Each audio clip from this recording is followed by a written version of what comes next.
plant trees. Explore your options at gov.ie/forestry. An initiative of the Government of Ireland. Foyleside, at the centre of more for your euro, with great value gifts. So it's worth making the journey wherever you live. With convenient parking, late nights and all your favourite brands, you're better off shopping at Foyleside. See foyleside.co.uk. If you're pregnant or planning on becoming pregnant and live with migraine, you may be worried about how to treat your symptoms if you stop taking your medication during your pregnancy. To address this and other issues, Migraine Ireland are holding a free online seminar on Thursday, the 19th of October at 4 p.m. with neurology specialist Dr. Fionnuala McCann from Craigavon Area Hospital. Book your free ticket now at migraine.ie. With thanks to HSE CHO1 Donegal for the funding for this event. Thanks, Greg. Good morning to you.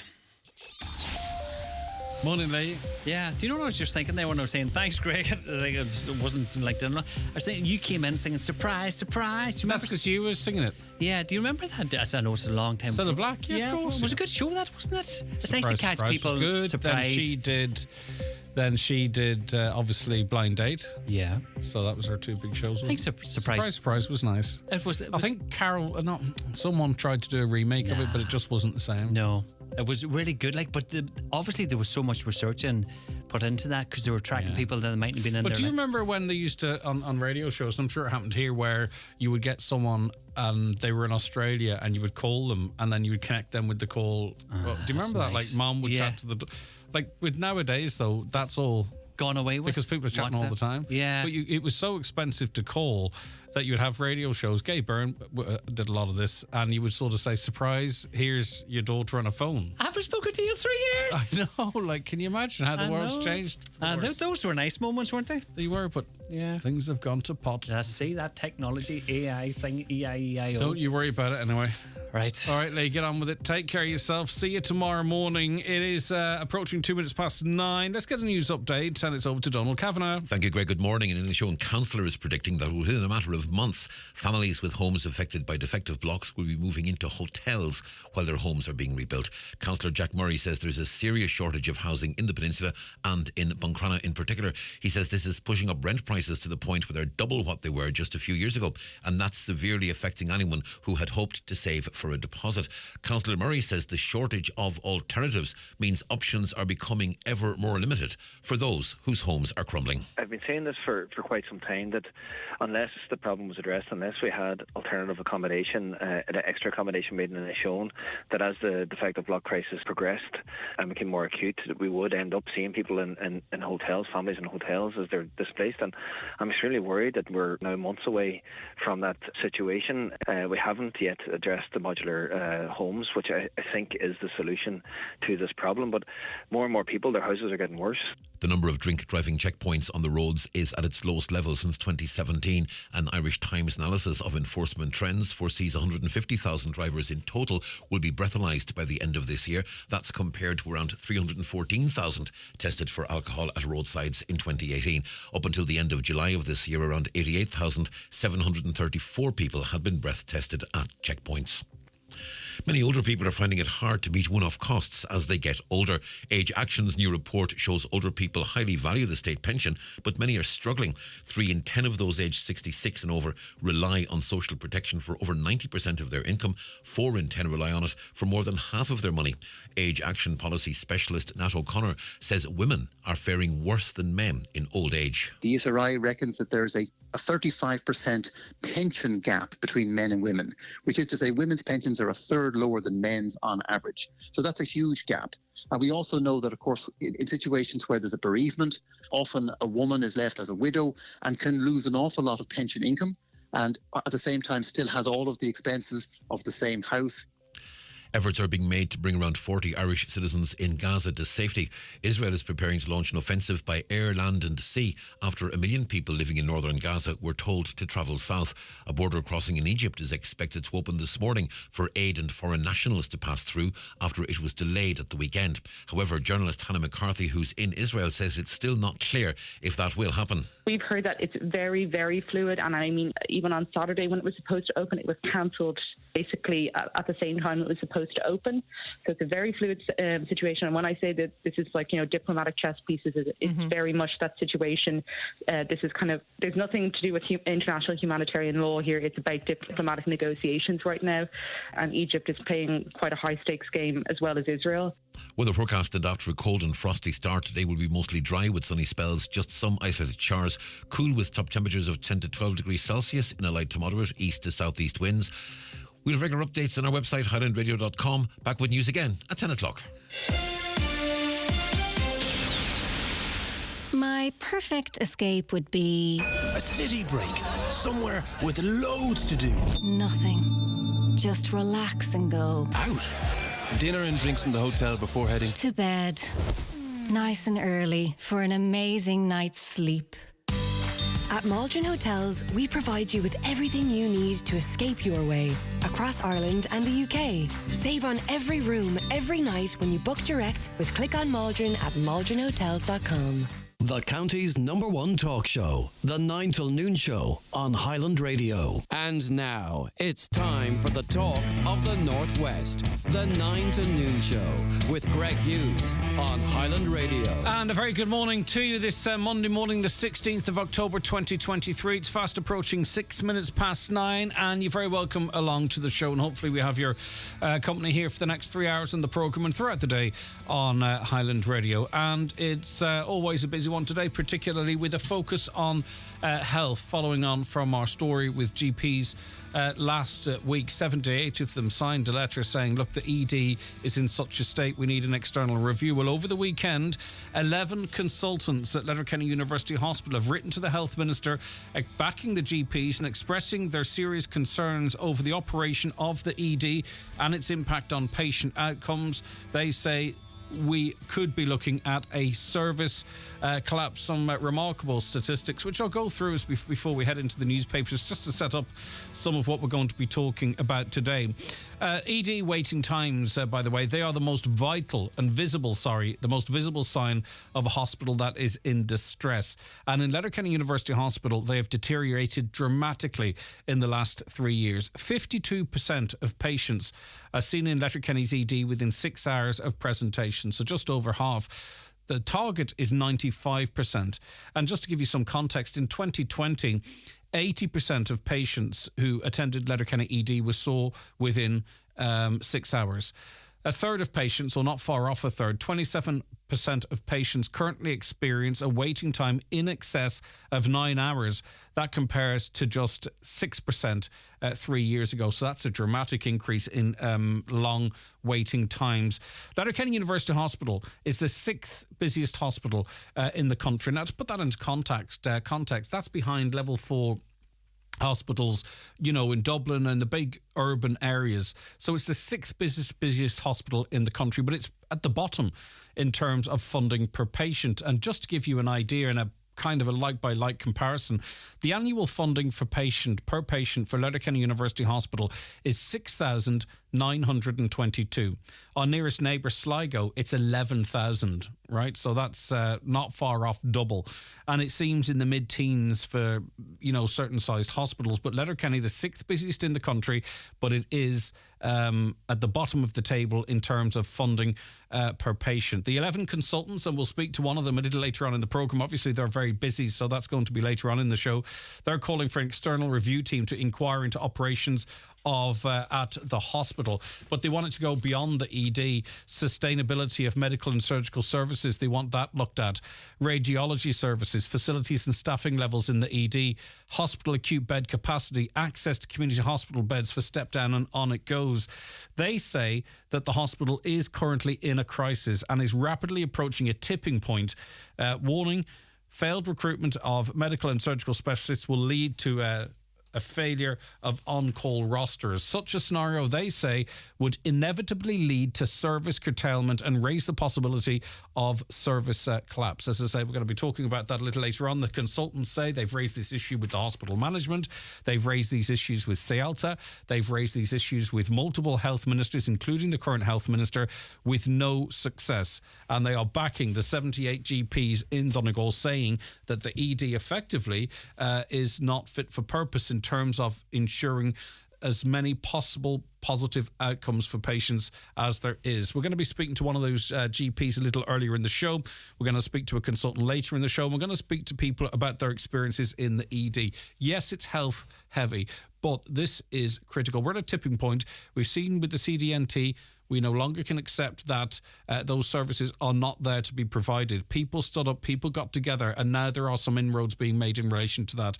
The hospital situation is the same. People have had enough. The professionals have had enough. They're threatening the GPs to lead people out into the streets if something is not done. These calls cannot be ignored. We've got 11 senior consultants in the hospital and 78 GPs across the county, all saying they have serious concerns about the operation of the ED at Letterkenny University Hospital. So stick with us.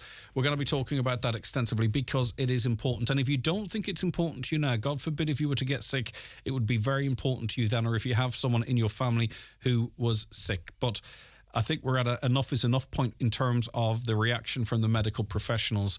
We'll have coverage of that, of course, throughout the morning. Stay with us on that. Vulnerable service users across the county are facing major disruptions as workers in community and voluntary sector organisations are preparing to take indefinite strike action from tomorrow. This is the Donegal News. The industrial action was announced last month and will involve close to 5,000 workers from organisations funded by the Health Service Executive and other state agencies, bringing many vital services to a halt. The Derry News this morning reports on a war of words over contentious Cregan planning application. A war of words has erupted between a residents' association and a Derry councillor regarding a proposed housing development in the city. Responding to a recent Derry News interview with independent councillor Gary Donnelly, Hyde Park Residents Association described his remarks as unfounded and malicious allegations. And if you're interested in that story, more on the front of and inside that paper today. There is quite a focus on health in some of the nationals today. As you would know, Stephen Donnelly didn't get the funding he says is required to run the health service effectively, which means at least 4,000 seriously ill patients may be unable to access potentially life-saving medicines next year due to the government's decision not to provide funding for new drugs in last week's budget.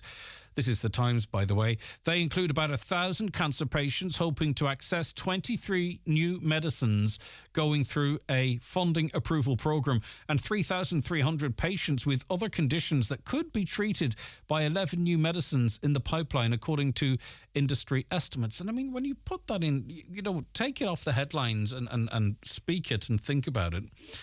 You know, those are 1,000 humans, 1,000 people with many, many more people associated with them, already stressed and worried going through cancer. And now they're learning that they may not have access to medicines which could make them better, could prolong their lives, could improve their outcomes. It's really remarkable when, you know, you break it down to that. Well, the Irish Daily Mail says that Health Minister Stephen Donnelly is accused of losing control of his department amid suggestions of a no-confidence vote. As HSE Chief Bernard Gloucester says, the state has massively underfunded the sector. Senior government figures fear the war between Mr Donnelly and Public Expenditure Minister Paschal Donoghue will accelerate into a major political bushfire. Speculation of no-confidence vote comes as Mr Gloucester slammed Budget 2024, claiming $22.5 billion will not be enough to run the health service. Are any of you out there interested in a no-confidence motion, all the crap that goes along with that in the days in advance? If it's called by an opposition and takes place in the Dáil, do you know all the nonsense that's said in advance, then, you know, greasing the palms of the independents to win their support so it passes. Are any of you interested in that? Or would you just like to see them put their heads together and get it sorted? You know, it's too big an issue, I think, to be playing politics with. You know, who cares if there's a confidence vote or no confidence vote?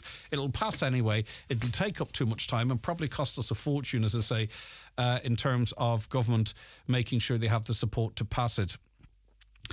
On to the Middle East crisis. This is the Irish Independent. Israel's Prime Minister Benjamin Netanyahu yesterday vowed to demolish Hamas as his troops prepared to move into the Gaza Strip in pursuit of militants whose deadly rampage through Israel border town shocked the world.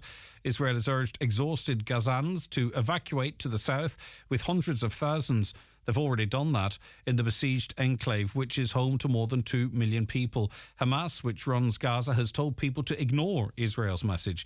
Inside Gaza's narrow and crowded streets, conditions were deteriorating as deaths from Israeli strikes rose. Bodies were stored in ice cream freezer trucks because moving them to hospitals was too risky and cemeteries were full. And Hezbollah, they're on another part of the Israeli border, and they're ready to get involved if they don't like what's going on. It's getting messy over there. Politically, it's beyond that in terms of the actual reality of death and destruction. The Irish Daily Star: murder accused Richard Satchwell's isolated and under special observation on a prison landing. The Star has learned that Satchwell, who's on remand in Limerick Prison, is isolated and is being regularly checked by staff every 15 minutes. The 57-year-old was remanded into custody after being charged before a special sitting of Cashel District Court on Saturday. It's understood he's being kept on Limerick Prison's E-Landing, a small corridor home only to 2 other prisoners. His solicitor Eddie Burt recommended his clients receive medical attention while in prison. And that's a gentleman who you would have seen regularly appearing on radio and TV, appealing for information about his late wife. It's going to be the subject of a Netflix show, you can be sure of that. The Sun this morning: Sinn Féin has slightly increased its support as the most popular party in the country, but Micheál Martin has overtaken Mary Lou McDonald as the most popular leader. The Fianna Fáil chief leaped ahead of Sinn Féin president in a new poll. The Taoiseach bagged a satisfaction rating of 47% against McDonald's 46%. It breaks a winning streak for the Dubliner, who dropped from 49% approval in September. Okay, there you go. I'm sure Micheál Martin will be pleased with that. And finally this morning, elderly priests are coming under unprecedented pressure to abandon their retirement plans due to the worsening vocations crisis and declining clergy numbers. The Irish Mirror tells us that the official retirement age for a Catholic priest in most dioceses across Ireland is 75. However, at least 300, equating to 15% of the 2,100 clergymen working in the Irish Church, are in their mid-70s or over.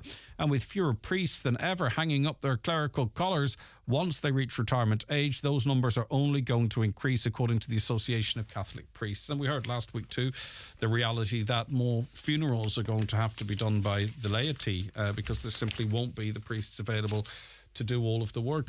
All right, okay. We are going to be joined by Dr. Kieran O'Farry to discuss what progress, if any, has come from the letter issued last week by GPs, and also his reaction to consultants at Letterkenny University Hospital now coming out expressing their concerns of, well, even the potential of services collapse at the hospital. The newspapers are courtesy of Kelly Centra Mountaintop Letterkenny, the 2022 C-Store National Off-Licence of the Year. Homeowners, it's time to unlock incredible savings on your energy bills. Efficient Renewables is here to reduce your energy consumption, say goodbye to skyrocketing costs, and hello to renewable energy solutions. With no VAT on solar panels and the generous grants for both solar panels and heat pumps, see these innovative systems in action in our state-of-the-art showroom in Newton Cunningham today. Contact Efficient Renewables on 074 97 08320. Join Connolly's MG Sligo for the 2024 Donegal Motor Show, Canal Road, Letterkenny, from the 17th to the 21st of October. Test drive the 241 MG range and find your perfect MG driving experience with the MG4 EV or the MG HS plug-in hybrid. Drive into 2024 with your brand new MG from Connolly Motor Group. For more information, visit connellys.ie. Enter the Virgin Media Playhouse and unleash our best offers. Like 500 meg superfast reliable broadband for just €39 a month for 12 months with no activation fee. Offer extended, must end 18th of October. Get it while you can at virginmedia.ie. Virgin Media, it's playtime. T's and C's apply. See virginmedia.ie. Subject to location and availability. New customers only. 12-month contract. €70 a month thereafter. Ends October 18th, 2023. Mátá méidir cliste agat, becheartúirt plán méidir cliste ó Electric Ireland oil freshen. Leis an bhainmheh úsáideann tú a bhrisise síos ar bhealach mar fachas hana. Ón teas, cócaireacht, sailsiú agus tuile, fáil amach an méid bhainmheh úsáideann tú. In aina húra, an lei agus an cinál faras atá I gceist. Ag déanamh an úsáid níos soléire agus saol níos gialla. Le plán méidir chlichte ag electricireland.ie. Is go méidir chlichte bheith agat, téirmí agus cinílacha a bhaime. Tickets! Get your tickets! Arsenal, Chelsea, Leeds, Liverpool, Manchester United, Spurs and more. Home games and all the goals scored. Don't be shy, it only takes a minute to win it. It's Cadbury FC's biggest football ticket giveaway ever, plus thousands of other prizes to be won every game week. Just head to matchtheminute.cadburyfc.com to get your match minute. If a goal's scored in that minute, you win. Enter today. T's and C's apply. Highland Radio time checks with Expressway. Travel Route 32 from Letterkenny to Dublin when you book online and travel for less. Expressway, bringing you the time at... The time's just approaching 20 minutes past 9. Now, as I mentioned in the preamble there, 78 GPs wrote a letter. They came together, unprecedented, expressing their concerns about the ED, calling for a number of additional measures because there were concerns of the outcomes for their patients. That's if they would go to the ED if they were sent. Now, of course, we'd always encourage people to do so, but we can understand concerns. Now, of course, the medical professionals all work in the one area, but what we then got yesterday from 11 consultants within the hospital really is a further insight into their concerns and the conditions there. One of the 78 GPs that signed that letter was Dr. Kieran O'Farry. He joins us on the programme now. Kieran, and there's something happening here, isn't there? It was a very important intervention, I think, from you and your GP colleagues, but the 11 consultants throwing their weight behind your calls and then giving us a further insight into the conditions at the hospital. Really, it's been an eye-opener, and I think it's a really important intervention.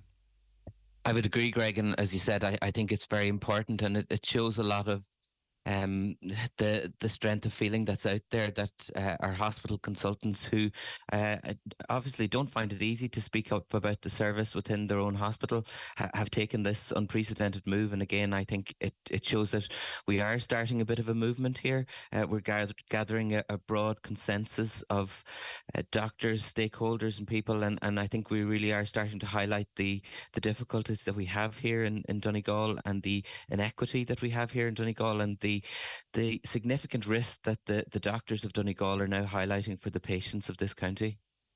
And the consultants pointed out the reality of the funding crisis, really. Letterkenny University Hospital, the sixth busiest hospital, just under €7,000 per patient, but 14th in terms of funding, which is well down the table. Our neighbour Sligo, €11,000 per patient.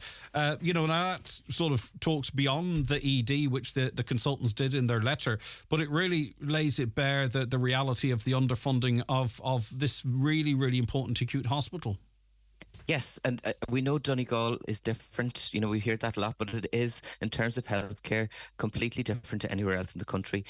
Letterkenny University Hospital is a large Model 3 hospital, and as you said, it's one of the busiest in terms of emergency care in the country, but the level of funding that's being received in Letterkenny just doesn't match the service needs that are there. And so the people of the Northwest here are being discriminated against and aren't getting the funding that we need to provide safe and effective care for patients in this part of the country. All right, Doctor, stay with me, because Pádraig McLaughlin is Sinn Féin TD, of course, in Donegal, and I know I only have a brief moment with you, and we've heard your remarks as it relates to the CDNT situation, a very important meeting upcoming, but I might just get a brief response from a political perspective, if you don't mind, as it relates to the letters from the GPs and now the consultants, Pádraig. This is an awful lot of people in very high positions saying some very serious things. Absolutely, Greg. It's extremely welcome, the intervention by the GPs. I was speaking to some of them. We have asked the Minister by a parliamentary question, will he urgently come up to Donegal, engage with the GPs, examine their request. I believe he needs to implement it urgently for an external review. But the intervention now of the consultants is extremely worrying, and you see yourself, Greg, you've highlighted over the weekend. They say that we consider that this hospital is in crisis and rapid rapidly approaching a tipping point beyond which failed recruitment of medical and surgical specialists will lead to a failure of on-call rosters. Such a scenario would inevitably lead to service curtailment and raise the possibility of service collapse. It couldn't be more serious. Greg, I was working over the weekend on the comparison data where we look at all the hospitals across the state, the amount of money that they get and the number of inpatients. And as you say, Letterkenny is the sixth largest hospital in the state, almost 26,000 inpatients. This is a major hospital. It has more inpatients than 5 Model 4. So Model 4 is a higher model than Letterkenny, a more urgent model, but Letterkenny has more patients than all of those, so it's underfunded. But then when you look at the level of underfunding, it's absolutely shocking. And Greg, I've been doing these tables for years now. I've been speaking out about this. I delivered newsletters to thousands and thousands of houses across Donegal, presenting the evidence. But I was absolutely shocked over the weekend to see it's just got worse, and a lot worse than what it's always been. Like we need this intervention desperately from the GPs and from the consultants, but politically now we need to get in behind them. The people of Donegal, the TDs, the councillors, need to get in behind the GPs and the consultants and stand up and fight for justice and fairness for our hospital once and for all. All right, listen, thanks very much for your time this morning, Sinn Féin Deputy Padraig McLaughlin. We've also made... we've extended invitations to the Health Minister, Stephen Donnelly, and local Minister Charlie McConalogue, but nothing back from them as of yet. And you were suggesting there, or saying, Dr. Kieran O'Farry, the consultants have gone far beyond, haven't they, really? They've come up with another 11 recommendations, which sort of gives us quite an insight into their concerns about the general running of that hospital. Absolutely, and I think, we've expressed our concerns about the emergency department because that is the service that people see, and it's what's kind of critical in time of need. But the emergency department functions as part of the broader hospital system, and all these things that the consultants have highlighted feed into that, such as radiology services, on-call rotas, the amount of hospital beds, access to services like urology, cardiology, endocrinology. All that is part of how the hospital functions, and no one department can work independently of the other. Same as, as GPs, we require the hospital for our health system to work, and the hospital requires GPs so that the hospital can function. So we're all interrelated, and you can't just pick out the emergency department as the only problem, and the consultants have done that very eloquently in their letter. They've also significantly highlighted the waiting times in the emergency department, and I think those figures are really stark. There's a national recommendation that 95% of patients should be seen in less than 6 hours. We see in Letterkenny that 27% of our patients in 2023 are waiting more than 9 hours, and that's more than a 400% increase in the last 3 years, which is quite shocking. And it does show that the reason we as GPs and the hospital consultants have spoken up now is that we are seeing a significant deterioration in those issues in the hospital. Yeah, and a rapid deterioration at that, and that counts the people that stay there, because we also have an incredible high amount of people that turn up at the ED and they give up, they leave before they're actually treated. The consultants say they've raised these issues previously with hospital management, with Cialta, with numerous consecutive health ministers. What does this say about the running of the hospital, in your view? Is it a local issue? Is it a regional issue? Is it a national issue? What needs to change there, do you believe? I think it's a local issue, it's a regional issue, and it's a national issue. Everything is part of that. Obviously, funding becomes a national issue, and we need our politicians in the county now to stand up and fight for Donegal. But, we've come together as a group of clinicians here. We're not politicians. We're not trying to be politicians. We're trying to come together and advocate for our patients. That's a big part of our role. And we see that they're not getting the service that they should get here in Donegal. So, we'll talk to local management. We'll talk to national leadership. We want anybody who has any ability to improve the situation here in Donegal to come together and to try and make a difference. Where does this go from here? Because it seems that Donegal is the easiest part of the country country to ignore. And I don't mean that politically either, but I can only judge it by the reaction to the letter that you guys issued. And also, I know the consultants' concerns were shared with local media outlets as well. I don't see much coverage of it, if you know what I mean. So hopefully some local politicians will raise this issue. But if this was Dublin, if this was Galway, if this was Cork or somewhere else, this probably would be second, third, if not front page news. It seems, unfortunately, here in Donegal, we're easy to ignore. So what do we do next if this sort of momentum, this push doesn't deliver results? Is it taking to the streets? Well, you heard Pádraig McGuinness on your programme last week saying we're not going to let this go, and we aren't going to let this go. And I think we are gathering momentum now. We're very grateful for you to continue to highlight the issues here. We think it's very important that we do that. We think for far too long this has been quiet and things have deteriorated, and we're going to continue now, and we need the public support on this. We need people to come together. Anybody that has any influence needs to stand up and say enough is enough now. We're not going to let this go. We're going to continue to fight until we see improvements in services here in Donegal, and it's not going to be easy.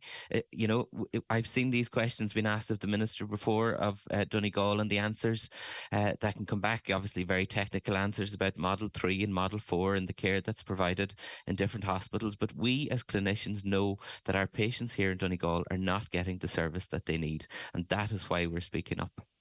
Yeah, and the easiest thing again in the world to do is to try and make it all complicated and stuff, if you know what I mean. But this is basic stuff. We need the resources and the people and the equipment to make sick people better.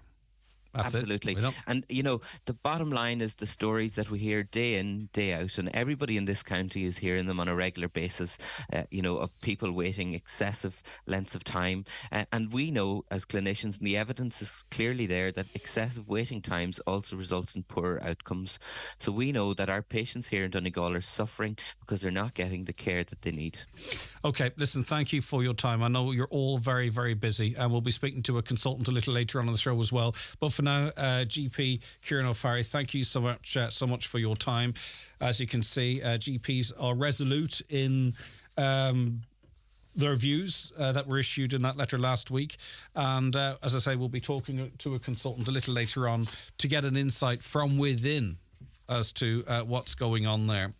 Greg, with the way that the budget went for health last Tuesday and the Minister and the CEO of HSE saying it won't go far enough for his health service, if this recruitment ban comes in, what hope do we have to get additional staff here in Letterkenny? I know myself, I had to wait March 2022 in ED from 9:15 a.m. until 3:30 the next morning before I got to bed. That sounds like good now, if that makes sense. I know that's like a crazy thing to say, but it sounds like you did okay. I know you didn't. I hope you understand what I'm saying. That's a disgrace. But yeah, the recruitment embargo is incredibly, incredibly significant, and that will feed into the conversation over the course of this morning. It's not all money, very poor management in the ED. Well, you heard from the GP there. It's a local, regional and national issue, according to him. I think the HSE should hire in a private company to run the hospital and make things run more efficiently. LUHED has been in crisis for years. The GPs refer everything to the ED. They see only the simple things that they can get, the 50 or 60 euro for, and write a letter for everything else. It is time to make GPs work for the health service and not their pockets. Regarding the ED consultants, they do not care about the people of Donegal. The staff are burnt out, disrespected and vilified. It's time for an external review. Well, that's what the GPs themselves are calling for. GPs refer about 5% of their patients. GPs only refer their patients if they believe they're very sick. Now, we did hear opposing views last week that maybe some care could be provided from GPs or by GPs rather than being sent to junior doctors with less qualifications or less experience than them. But the reality is when we talk about waiting times for a bed, these aren't people, with a broken toenail. These are people that have been triaged and they need to get into the hospital. There's this notion sometimes, I think that it's people are waiting 36 hours to be told you're grand, head on. It's not. It's to get access to the hospital. When we talk about trolley waiting lists, those are people who need to get into a trolley. Need to get into a bed. So that's what those are. They're not people that are just sitting around and there might be nothing wrong with them. They've been deemed ill enough to have to access the hospital. Okay, we're going to get another resident of Donegal, another listener's insight into the situation there after these. Watch the show live now on YouTube, Facebook, and at highlandradio.com. There are many reasons people are switching to Clear Mobile. Serious deal. Simple as. Customer service is A1. Great coverage. There you go. Unlimited calls, texts and data with 99% 4G population coverage for $14.99 a month. Plus your first month free. You clear? They are. Clear Mobile. Everything you need, nothing you don't. Switch today at clearmobile.ie. 30-day contract. Activation fee and fair use applies. First month free applies to monthly fee only. Max data speed 5 megabits per second. See clearmobile.ie for terms. Step into our showrooms at Foy & Company in Letterkenny and Ballybuffet this month and you'll be transported into a realm of endless possibilities. Imagine lounging on a luxurious leather sofa, hosting friends at a stunning dining table, or sinking into a cloud-like mattress and bed at the end of a long day. Reserve now to ensure delivery for Christmas. Also shop online at foys.ie. Finance is available. Inquire in store at Foy & Company, Letterkenny and Ballybuffet. There's bingo every Monday night at Halfway House Bingo Burnfoot. Doors open at 7:30 with eyes down at 8:30. €2,500 must go. The snowball is now €1,750 on 45 numbers or less. If you're not in, you can't win. That's Halfway House Bingo tonight at 8:30. Some cars pass by unnoticed, and others catch your eye. There's something about them, something different, something that just speaks for itself. The Opel Astra, a new generation Astra, a car that just has to be experienced on every level. Named Continental Tire's Irish Compact Car of the Year 2023, the Opel Astra speaks for itself. Test drive the Opel Astra at Heron Auto Opel. See heronopel.ie for details. Do you want the very best for your pet? At Gary's Pet World Letterkenny, we offer fantastic value on all your pet foods, accessories, grooming and pet care products. We cater for cats, dogs, rabbits, birds and fish, and open 7 days per week at Letterkenny Retail Park. Or you can browse and buy 24/7 at petworld.ie and we will deliver to your home. Treat your pet with a visit to Gary's Pet World. It's what they deserve. Donegal Denture Clinic, Letterkenny. Denture problems? We can help. At Donegal Denture Clinic, we customise, personalise and tailor your dentures to suit you. Call us for a free consultation on 91 25 25 3. Find us at Ballyrain, Letterkenny, beside Rossin College. Medical cards welcome. For all your denture needs, call Donegal Denture Clinic on 91 25 25 3. Online at donegaldentureclinic.ie. Okay, so as it relates to the situation at Letterkenny University Hospital, we've heard from GPs, we're hearing from consultants, and we're hearing from you, the people who go in there to attend us. Majella is amongst us. Majella, good morning. Thank you very much for joining us today.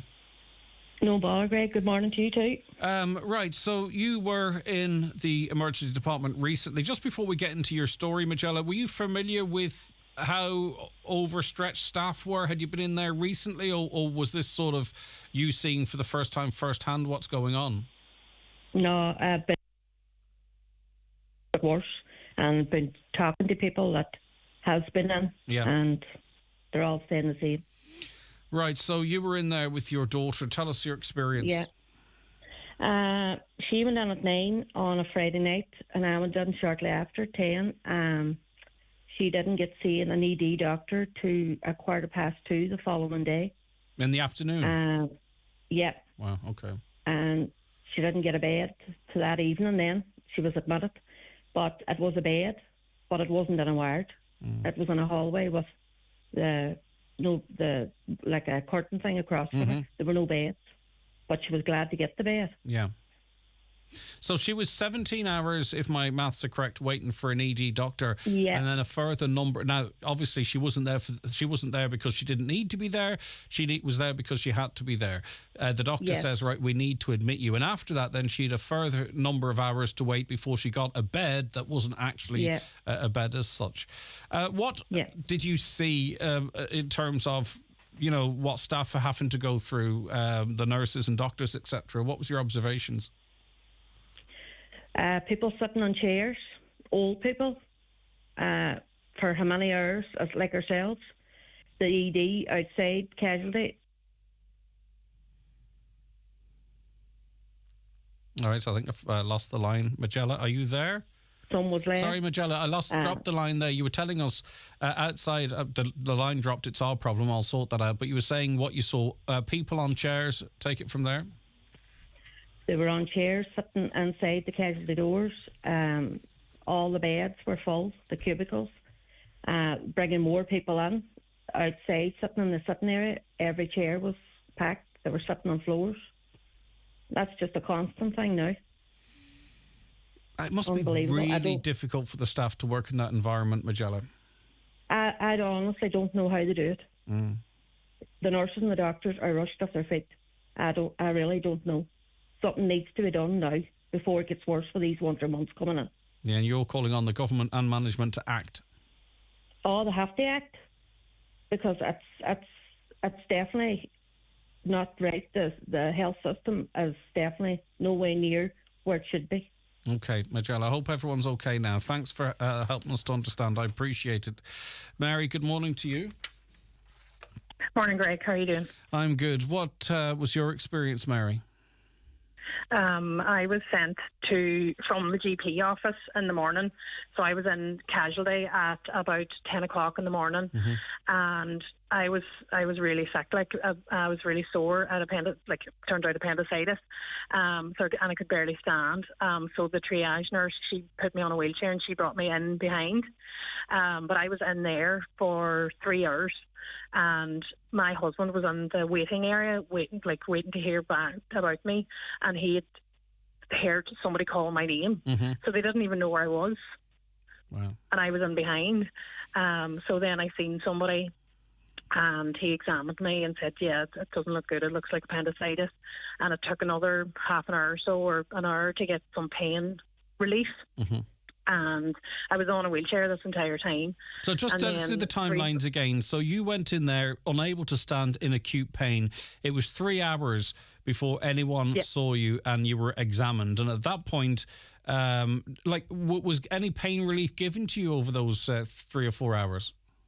No. Okay.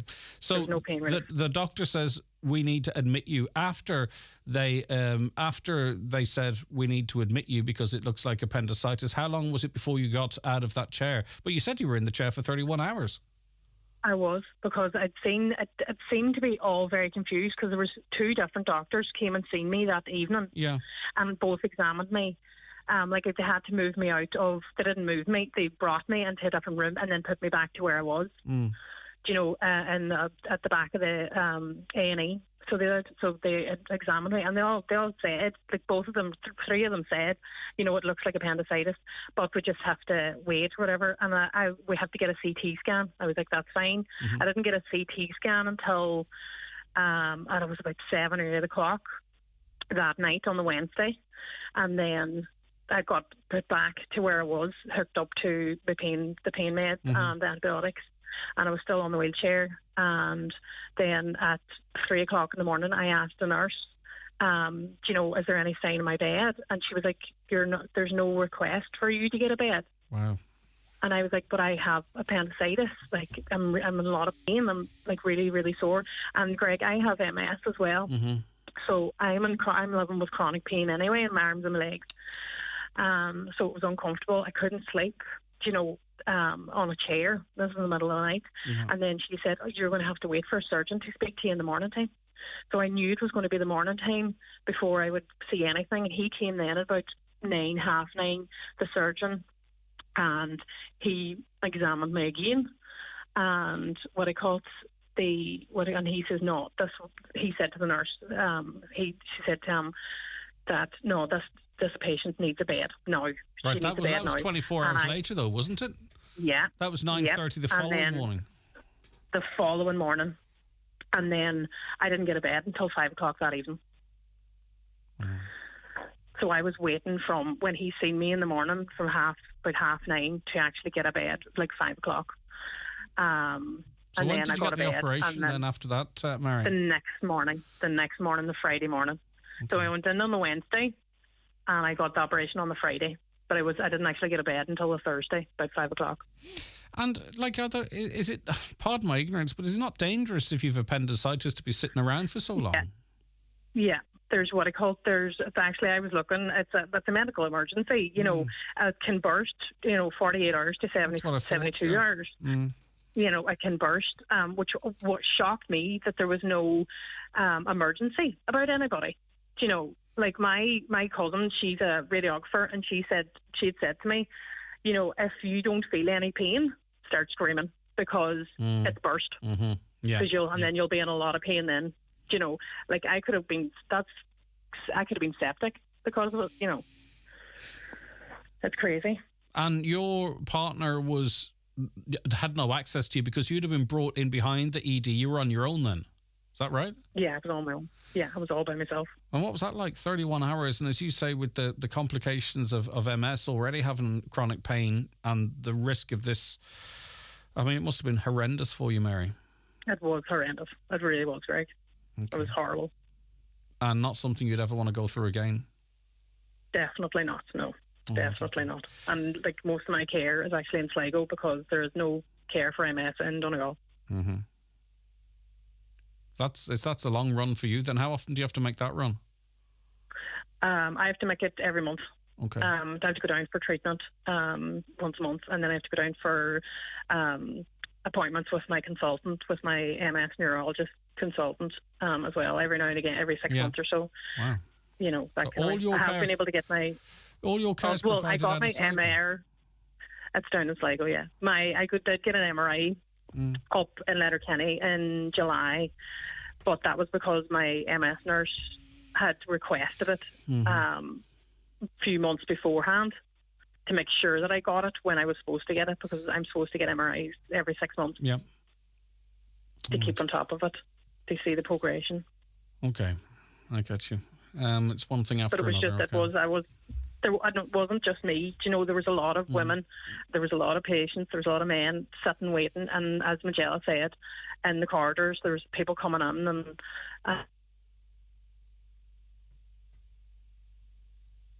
she was there. Yeah, that phone line, Mary, that phone line unfortunately is broken down on us, but thank you so much for sharing your story with us, and I hope you're feeling better now. If you want to join in the conversation, 086 60 25,000, WhatsApps and texts to that number, or give us a call at 074 91 25,000. Thanks to listeners Mary and Magella there. Go straight down that bendy road. There's a child of Prague in the front garden, but if you see Mrs. Malone's washing out, you've gone too far. National Broadband Ireland is delivering our high-speed fibre broadband network to over 560,000 premises across Ireland. Keep an eye out for that child of Prague and you'll be sucking diesel. We'll deliver high-speed fibre broadband straight to your door, and we have your air code so we won't need directions. Discover your delivery date at nbi.ie. NBI, building a limitless Ireland, supported by the Government of Ireland. Join Highland Radio's outside broadcast team this Thursday afternoon from 2:40 in the Letterkenny Credit Union for their final car draw of the year. 2 lucky Letterkenny Credit Union members will each win a brand new Toyota Yaris Cross. A number of cash prizes will also be given away. So tune in this Thursday from 2:40 to hear if you're a winner with Letterkenny Credit Union. It all begins with a thump as the needle nestles into a deep valley of vinyl. Sizzle and crackle turns into fizzle and scratch, and the mesmerizing rotations pop and hiss and... Ah, the crackle of a vinyl record. Just one of the ordinary sounds rediscovered by Sean. Whatever sounds you've lost, our hearing experts could help you find them again. Search Specsavers Hearing. Harnishi glacu le hiarctis the radum fintriacta lunanal at amronu ag offic fiantar echo lunanal. Token the gradum shaw ahantish the wua agus exlat no na bugga in lunanal. Run for duash hishje de kerjug €1,000 eder ni gatagar exla. Is just inta shaw le dogno a herhunt king tossi agus a her a score and football. Ni more yarktis a her sha re van lay an loon fihi trihu de jer forward. Ige shaw yenu an Steve Graysign www.localenterprise.ie/antashi Donegal. Chelu Alish your foil a chagwala yenu le info@leo.donegalcoco.ie. Did you hear about Nissan's 2-for-1 offer? Wait, do you mean 2 for 1, the licence plate, or 2 cars for the price of 1? Both. If you buy a selected 2-for-1 Nissan now, in 2025 they'll replace it with a 251 Nissan for free. Wow, that really is a 2 for 1 offer. Buy a selected 2-for-1 Nissan and get a 251 Nissan for free. For details about this and all our 2-for-1 offers, contact your local Nissan dealer or visit nissan.ie. Terms and conditions apply. Nissan, innovation that excites. Highland Radio weather updates with Ireland West Airport, where you can now fly daily to London Heathrow with Aer Lingus and connect via Heathrow to over 80 destinations worldwide, including Boston, New York and more. All right, I'm sure you felt the chilly start to this morning if you're in the northwest. Well, today will be mostly dry with sunny spells and just isolated showers, remaining cool, temperatures no higher than 10 to 12 degrees in a light to moderate east to south east wind. So we're talking about the state of the healthcare here in Donegal, and a voice you would have heard many, many times over the years highlighting these concerns is that of Betty Holmes, who's on with us now. Betty, good morning to you. Good morning, Greg. This has been an ongoing battle covered on programs, this program for a long, long time. I think it's really important to have the GPs and now the consultants having their say on this. Hopefully, this will be the catalyst for change, Betty, because you've posed a really interesting statement. If you're from Donegal, travel or die. Yeah, Greg, DUCC are in existence over 18 years, totally voluntary, unpaid, and it's actually over 15 years since I actually turned around and I said that Letterkenny Hospital was becoming the new community hospital, the new St. Joseph's for Donegal. And over all those years, Greg, we have sat at so many meetings, Dublin, Galway, Letterkenny, and we have heard about the commitment to Letterkenny Hospital and all. We have seen nothing that would convince us that there is real commitment to Letterkenny Hospital and indeed to the healthcare needs of the people of Donegal. And I just, before I got the phone call, I was actually thinking about the map. And Greg, that map was actually put together in February 2017. And that time we were having a meeting with Minister Harris. And we put in the 8 centres of excellence. We put in it's 8 prostate rapid access clinics and 4 breast check clinics. And they're all below the Galway-Dublin line. So what does that say about Donegal? There is no commitment at regional or national level. They are taking it from us. And I mean, it's really scary. But I am very, very pleased that I suppose that I'm doing this from memory, Greg, and we're very upset about the whole issue. I think it's 78 doctors. 78 doctors were prepared to put their name on neck on the line to raise the concerns, the healthcare needs of the people of Donegal. It's a serious one. Mm-hmm. And then to hear that the consultants at Letterkenny University Hospital have stuck their necks out, then the hospital is being taken from us. And I'm just thinking, I mean, DACC initially came together to actually get a breast surgeon and to get radiotherapy for Donegal patients. And we've fought so many battles all over the way, Greg. And now is the time that it's been taken from us. Nobody was going to convince me. Sorry, Greg. We have so many questions. I mean, we met with Minister Donnelly there in November 2022 last year. It was when he was down opening the new primary care centres. It was a quick meeting in the foyer of Letterkenny Hospital. An example is we gave all our questions at that time to him. We've heard nothing back. We're looking for meetings.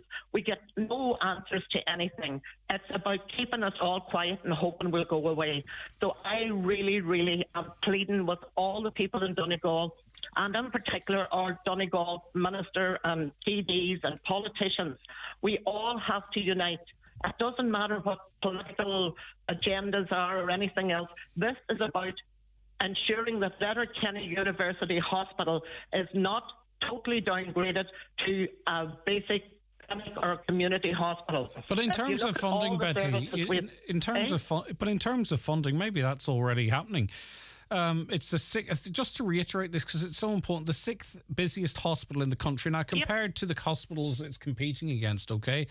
But it's at the bottom of the table in terms of funding. Just €6,922 per patient, compared to Sligo, double what Donegal is getting.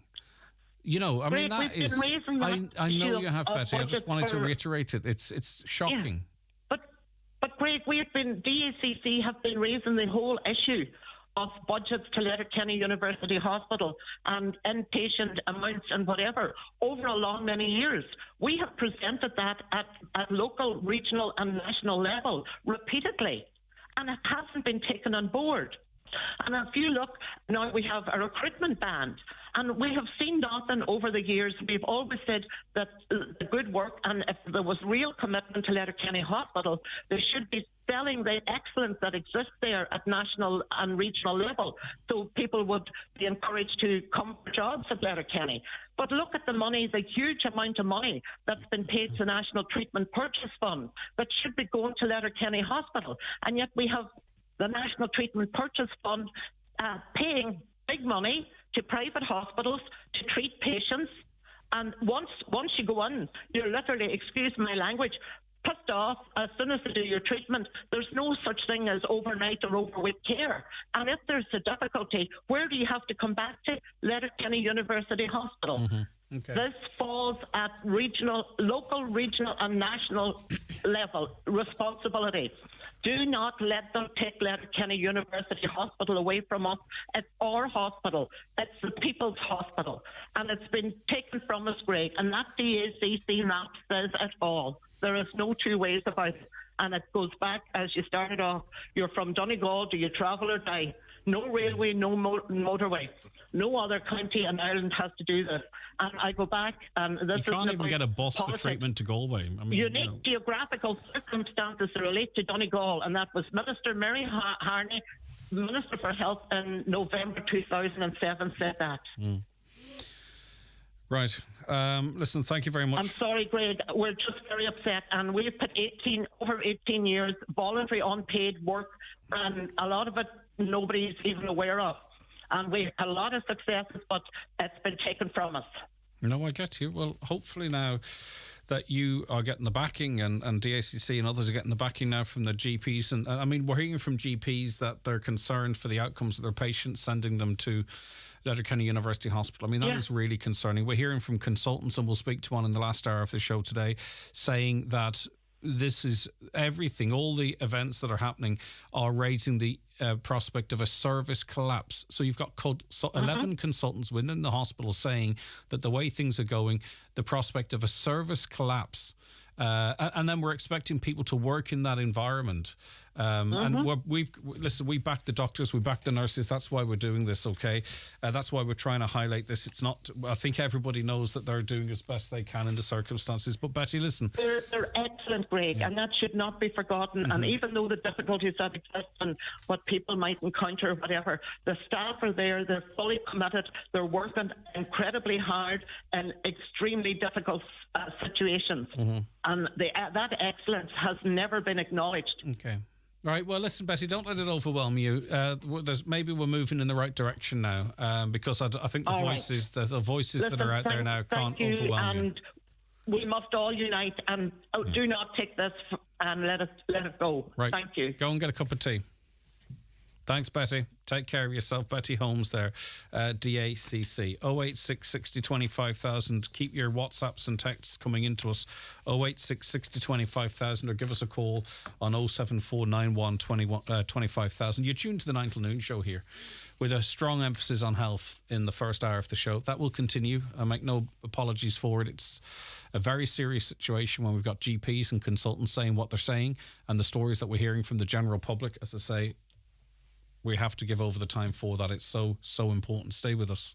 It's the great autumn of savings at Super Value, with over 1,000 price cuts on all the big brands you love, like Heinz Spaghetti Hoops was $2.10, now $1.89. Selected Lenore Fabric Conditioner 33 wash was $3.65, now €3. And money off vouchers every week on the app too. So pop in for great savings in store or online this autumn at Super Value. With a high digital online skills course, you'll feel a real difference. I can listen to all the music I like. The bus app that's coming out, and it's brilliant. Anything you want to know, it's at their fingertips.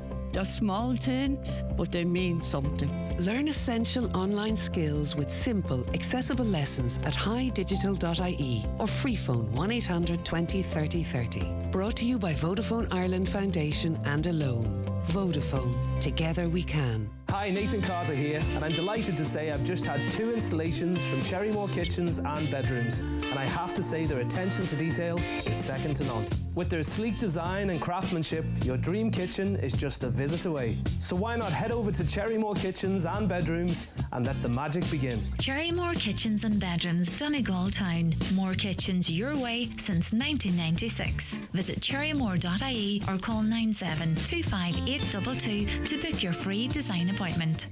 Get ready for spooky season at Century Complex. This Halloween, we have a great selection of movies at Century Cinemas, delicious food and cocktails at Backstage Bar and Grill, and Century Plays Halloween Family Fun Day, taking place on the 28th of October from 12 p.m. to 2 p.m. Get in touch on 074 9121 or visit centurycinemas.ie for more information. We're inviting you to our 241 open weekend at iMotors. Join us from the 20th to the 22nd of October, Friday, Saturday and Sunday to test drive a range of Kias and Nissans. With finance rates as low as 3.9%, come and see how affordable a new car can be. Free service plans and many more offers. This is not to be missed. Check out imotors.ie for opening times. We look forward to seeing you. Donegal Denture Clinic, Letterkenny. Denture problems? We can help. At Donegal Denture Clinic, we customise, personalise and tailor your dentures to suit you. Call us for a free consultation on 91 25 25 3. Find us at Ballyrain, Letterkenny, beside Rossin College. Medical cards welcome. For all your denture needs, call Donegal Denture Clinic on 91 25 25 3. Online at donegaldentureclinic.ie. Live, on air, online and on the Highland Radio app. This is Highland Radio News.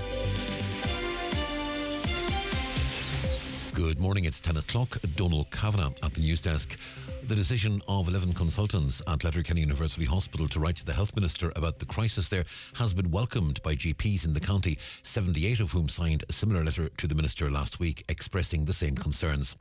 The letter from the consultants at the weekend expresses serious concerns over the operation of the emergency department and its impact on patient outcomes.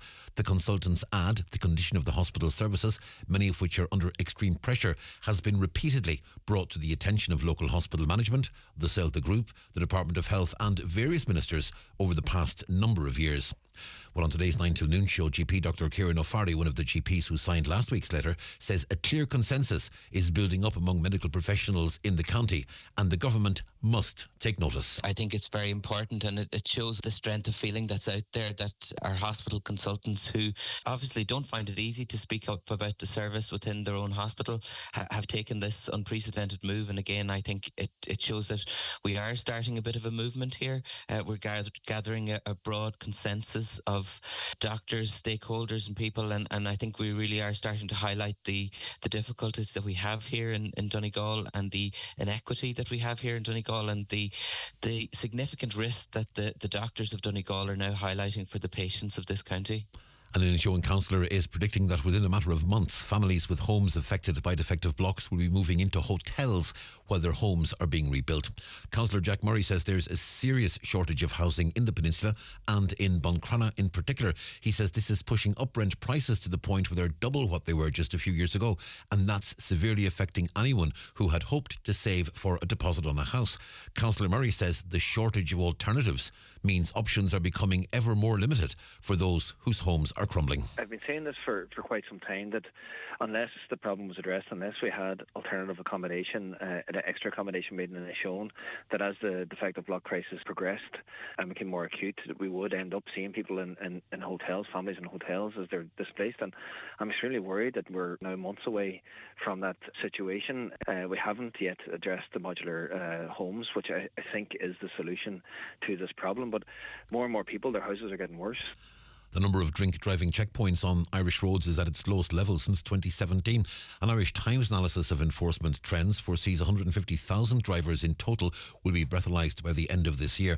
That's compared to around 314,000 who were tested for alcohol at roadsides in 2018. Up until the end of July this year, around 88,734 people had been breath tested at checkpoints. Many older people are finding it hard to meet one-off costs as they get older. Age Action's new report shows older people highly value the state pension, but many are still struggling. 3 in 10 of those aged 66 and over rely on social protection for over 90% of their income. 4 in 10 rely on it for more than half of their money. Age Action policy specialist Nat O'Connor says when it comes to older age, women are faring worse than men. The USRI reckons that there's a 35% pension gap between men and women, which is to say women's pensions are a third lower than men's on average. So that's a huge gap. And we also know that, of course, in situations where there's a bereavement, often a woman is left as a widow and can lose an awful lot of pension income, and at the same time still has all of the expenses of the same house. The government is working with international partners to get 40 Irish citizens out of Gaza. It comes as Israel prepares to launch an offensive by air, land and sea after 1 million people living in northern Gaza were told to evacuate over the weekend. A border crossing into Egypt is expected to open today, helping aid into the territory and foreigners out. Hannah McCarthy, a journalist based in Israel, has the latest. One of the things to know is that there's currently 40 Irish citizens in Gaza. Michael Martin came out and confirmed that. Several of them are working with the UN. And we've just heard recently from the head of the UN agency responsible for Palestinian refugees, which is the main UN agency in Gaza Strip, that they're running out of food. With the forecast, and after a cold and frosty start this morning, it'll be mostly dry today with sunny spells and just some isolated showers. Cool with top temperatures of 10 to 12 degrees Celsius in a light to moderate east to southeast wind. Tonight, dry and cold with frost possible. Temperatures falling to between 0 and 5 degrees Celsius. Easterly winds light to moderate. Tomorrow morning, dry with sunny spells, becoming wet and breezy in the afternoon as rain extends from the south. Top temperatures tomorrow again 10 to 12 degrees Celsius in moderate to fresh and gusty easterly winds. That's Highland Radio News. We're back with news again at 11 o'clock. Regular updates on our website, highlandradio.com. The obituary notices for this Monday morning, the 16th of October. The death has occurred in Bonnyrigg, Scotland, of Teresa Quinn, mother of Sean Quinn, Letcher, Kilmacrennan. Funeral Mass will take place on Wednesday morning at 11:30 in St David's Church, Dalkeith, Edinburgh, with interment afterwards in Cockpen Cemetery, Bonnyrigg. The death has taken place of Noel Devaney, Raimuchy, Manor Cunningham. Noel's remains will repose at his late home today from 7 p.m. until 10 p.m. and again tomorrow from 12 noon until 10 p.m. with Rosary Nightly at 9. Funeral from his home on Wednesday morning at 10:15, travelling via Manor Cunningham Village to All Saints Church, Newton Cunningham, for 11 o'clock Requiem Mass with interment afterwards in the adjoining cemetery. Family time, please, on the morning of the funeral. Family flowers only, please. Donations in lieu if desired to the paramedic section at Letterkenny Ambulance Station, care of any family member. The death has taken place of Rosaline Houston, née Gormley, 252 Town Parks Convoy, formerly of Tullyvinny, Rafo. Her remains will repose at her late residence from 7 o'clock this evening. Funeral from there on Wednesday morning at 10:15 for 11 o'clock Requiem Mass in St Mary's Church Convoy, followed by burial in the family plot in the old graveyard. The death has occurred of Mrs Margaret Maggie Murray, Keju, Kincashla. Her remains are reposing at her home today and tomorrow from 11 a.m. to 9 p.m. with Rosary Nightly at 9. House private, please, from after the Rosary until 11 a.m. and on the morning of the funeral. Funeral Mass on Wednesday morning at 11 in St Columba's Church Acres, with interment afterwards in Belkridge Cemetery. The death has occurred of Dominic Dim Cutterson, Gramesland, Castlefin. Funeral from there tomorrow morning at 11:30, going to St Mary's Church, Castlefin, for Requiem Mass at 12 noon, with burial afterwards in the adjoining cemetery. Family time, please, from 10 o'clock tonight and before the funeral tomorrow. Family flowers only, please. Donations in lieu if desired to Brindley Manor Nursing Home Comfort Fund, care of any family member or Kennedy's Undertakers. The death has occurred of Bridget Ann Gallagher, Nae McGroarty, Drumbalog, Church Hill. Funeral Mass will take place in St Columkille's Church, Glendone at 11 o'clock this morning, followed by burial in Garton Cemetery. The funeral can be viewed live on churchservices.tv, with family time, please, before the funeral. The death has taken place of Josie Gallagher, formerly of Larganrea, Downings. Funeral this morning with 11 o'clock Requiem Mass in the Church of St John the Baptist, Carrigart, followed by interment in the adjoining cemetery. The funeral Mass will be streamed live on the Meva Parish Facebook page. And the death has taken place of Neil McCaig, Craigtown, Carndonagh. Funeral from his late home this morning at 10:15, going to the Church of the Sacred Heart, Carndonagh, for 11 o'clock Requiem Mass, with interment afterwards in the adjoining cemetery. For family information and more details regarding wakes and funerals, please go to highlandradio.com.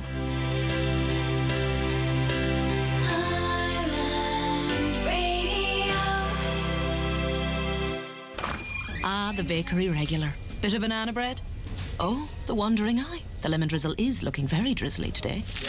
Didn't see that coming. Swayed by the old Swiss roll. In business, your customers' tastes can change, but switch to Flowgas and your electricity and gas prices won't. Our fixed price plans mean your prices won't change for the duration of your contract, giving you better control of your business energy costs. Talk to your energy broker or visit flowgas.ie/business today. Flowgas. Energy for everyone. Terms and conditions apply. The county's #1 talk show, the 9 till noon show on Highland Radio. And you're very welcome back to the programme this Monday morning. How you all keeping? I do hope you are very well indeed, and thanks for choosing the 9 till noon show. It's greatly appreciated. Okay, let's get to some of your comments coming in so far this morning. It's not just doctors and nurses, it's the admin staff who are under severe pressure with not enough staff and getting blamed by doctors for problems that are not theirs. Indeed, listen, thank you for the insight there. It's not a voice you often hear, so I do appreciate it. Greg, Letterkenny ED is like a war zone hospital, just people lined up everywhere. My daughter waited 13 hours to just see a doctor to begin with and spent 26 hours waiting in a wheelchair and then was admitted to a bed in a corridor. I stood for 23 of those 26 hours because there wasn't a spare seat, as there was only enough for patients. Traumatic experience for the people of Donegal, and that is a horrendously traumatic experience there. A caller says it's not just the ED, the oncology department is also a shambles. I'm decided to withdraw treatment because I cannot cope with the strain it takes on me mentally. A different doctor every week. It's chaos and it's awful. I feel like a pincushion. It's so terrible. I'm now choosing to stop treatment rather than to suffer on like this. Well, that's a very difficult text to read, to be honest with you. I can't imagine what it must have been like to write, but it's a listener who's withdrawing treatment, presumably for cancer, because they can't cope with the strain it takes on them mentally. A different doctor every week. They feel like a pincushion. So they're actually stopping treatment rather than continuing as they see it, as they feel it, of course, to suffer on like this. I'm really sorry to hear, to read that. As part of the research as to where the money is going in the hospital, has anyone looked into what was the budget, what is being spent on? How much is being spent on travel and subsidies for staff, and why is it not being spent in more crucial areas, asks a listener there.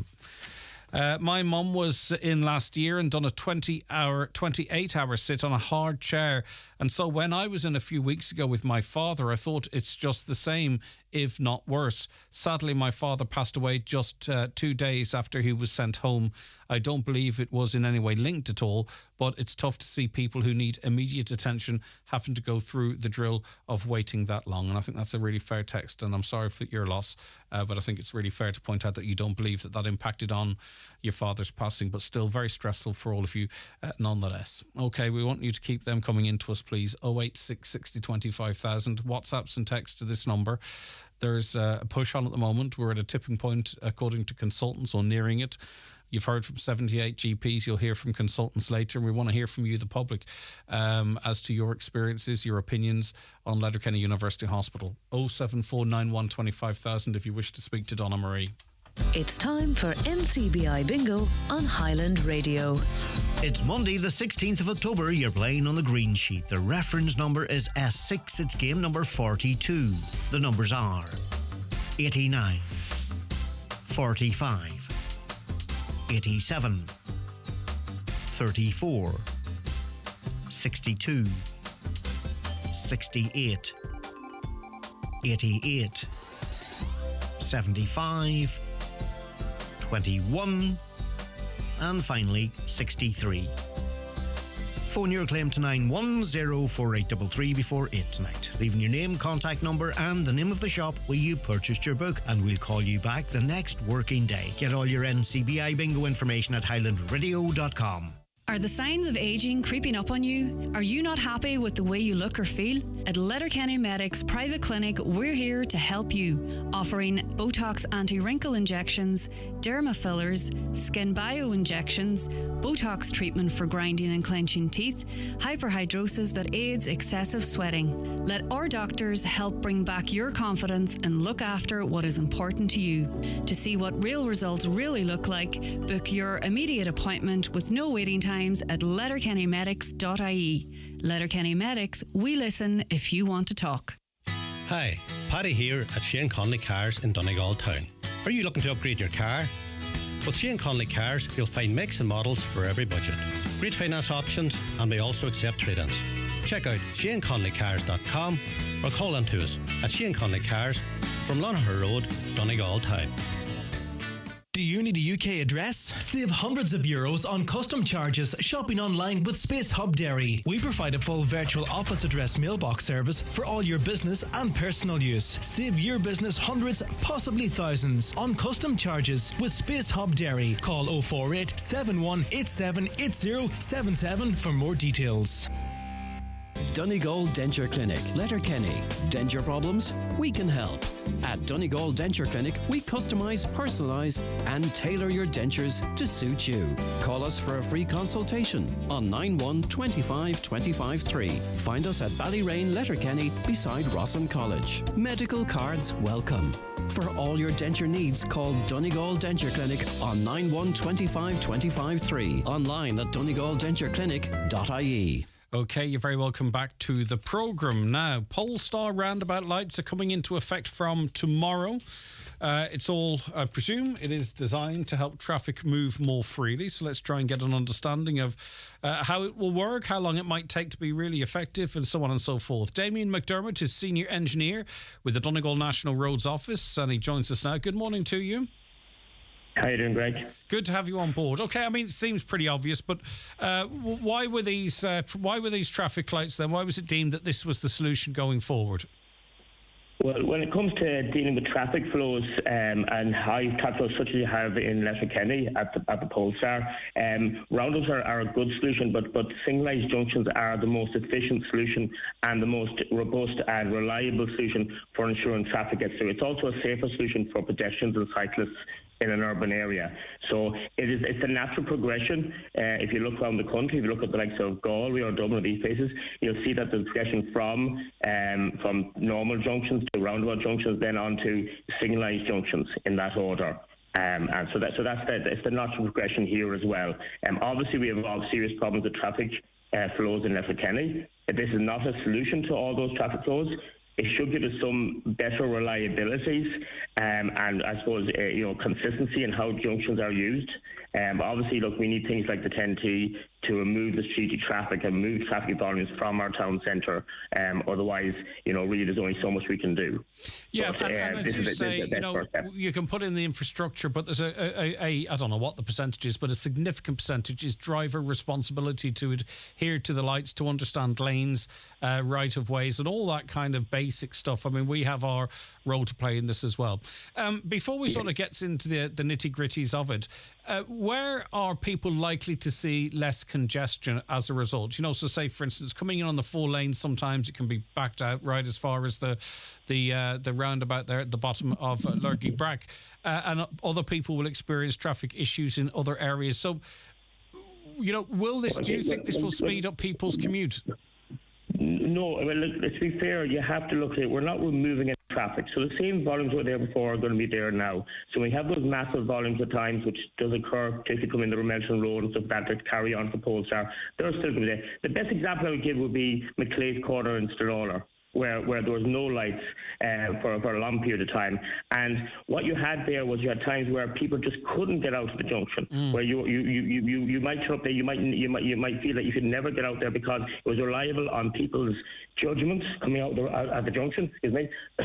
And as such, when we put the lights in there, although you still have significant queues in Ballyfree and obviously a bypass is needed there, that when you come in from the Letterkenny side, that if you may have to wait a few phases, you may be in a fairly long queue, but you're going to get out at the junction. And that's what we're providing here. It's not going to reduce the traffic bombs. It's not going to even reduce traffic queues in places. But you should know that you're not going to get stuck endlessly in a queue, that you should be able to, or where one leg gets stuck or queued up, other legs will still be able to perform okay, and not every leg will get blocked up. Yeah. So it's really just managing the flows as opposed to reducing them. So we would hope to see that when you have major flows coming one direction, for example, it was coming in from the Remelton Road side of Mount Errigal, that the other legs around it would not have a knock-on backup effect on them, or less so. Mm-hmm. All right, it tends to even out the flows a wee bit. You may actually have some slower traffic coming in from the other legs to allow the Remelton Road to move a bit quicker. So it should balance things out as well at the junction somewhat. How complex is this junction in terms of, you've got traffic lights at 4 entrance, you've got traffic lights actually on the roundabout, and you actually also have pedestrian crossings. I presume it's not unprecedented, but how complex is that to calibrate? It's a fairly standard, but it's complex insofar as that you're dealing with the traffic flows to come in. But there are sensors out the road that deal with that. It only do so much. It's not going to be a free thinking roundabout. It can actually adjust very rapidly. But it should be able to sense where the traffic bombs are building up and to deal with them somewhat efficiently. It will be also tied into other works. This is only phase 1 of an overall traffic management. Obviously, the 4-lane road is one element of that. And then obviously we're going to be working through next year, hoping to both the Ballyrain roundabout at Ballyrain Junction and the Creamery Junction. And both of those will likely be signalised as well. And they'll be tied into this system as well. So that'll extend the ability of the system to adjust them, because it'll be linked into more junctions. So just so we have an understanding and to manage expectations, because yourself, I'm sure, Damien, there's going to be a lot of interest in these lights. Are the majority of people going to see no difference? Are the majority of people going to see, things moving a bit clearly for them? Are more people, if they have a certain routes, is it possible that they might see further delays because to balance all the traffic out? I mean, help us manage our expectations here. Yeah, I think what you'll see is you'll know that when you approach the junction from any side, that you may have to wait, but you are going to get to the junction. And then when you get to the junction, you're not taking a chance with regards how you get out there. I think that's a lot of people have concern with trying to get out on the roundabout as is at the moment. Taking that chance, pulling out in front of what is often fairly fast-moving traffic on the roundabout. But it should be simpler for people. It must be simpler and safer for people to get across there, and it should be more reliable. You should hope, except for those extraordinary periods where we get extraordinary tailbacks, the rest of the time it should be a fairly simple process. You pull up, you'll get your signal, you'll get your time to use the roundabout, and you'll get through the junction safely. So I think that's the thing. It's all about reliability, safety, and it should be easy to use. There are examples of this in Dublin and Cork. I think there's one in a couple in Derry as well. They're not unusual junctions. Normally we just have a signalised junction itself, but in this case we have to signalise the roundabout because we need that ability to turn back round again and go back down the 4-lane road. But look, I think it's all about reliability, knowing that you're going to get through this, but you don't have to worry about having to get out at the roundabout like you do at the moment. That's one of the big things. Yeah, sometimes you have people using the wrong lane to expedite their exit.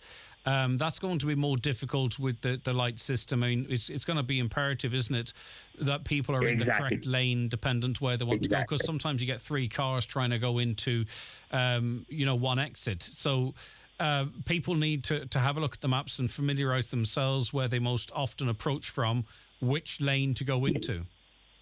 Yeah, it should be the whole point of the signage and the lining approaching the roundabout should be very clear for people, because obviously if you know the place, that's one thing. We have to deal with people who don't know the area, and I suppose you're right to a certain extent. People who are accustomed to things do what they normally do, as opposed to looking at the signage and lining maybe. So probably would ask the locals particularly to pay attention to the signing and lining. I think people who are strangers to the area tend to do that in much more detail and have less problems with these things than maybe locals will have. So yes, I would agree with you that people that thought maybe we just take a little more time to look at the signs and lines and get themselves into the right position going to the roundabout. There's no, the whole point of the roundabout, it tells you what to do. You need to follow the rules on it. It's not a normal roundabout circumstance. You say that like it's simple, Damien, but I'm convinced most people don't know how to use roundabouts. But hopefully, this will be the catalyst for change. So it's going to take a while, presumably, to calibrate. Did I read correctly? There's a 2-week period to get things running as smoothly as possible, because people have one eye too on other traffic lights being switched on.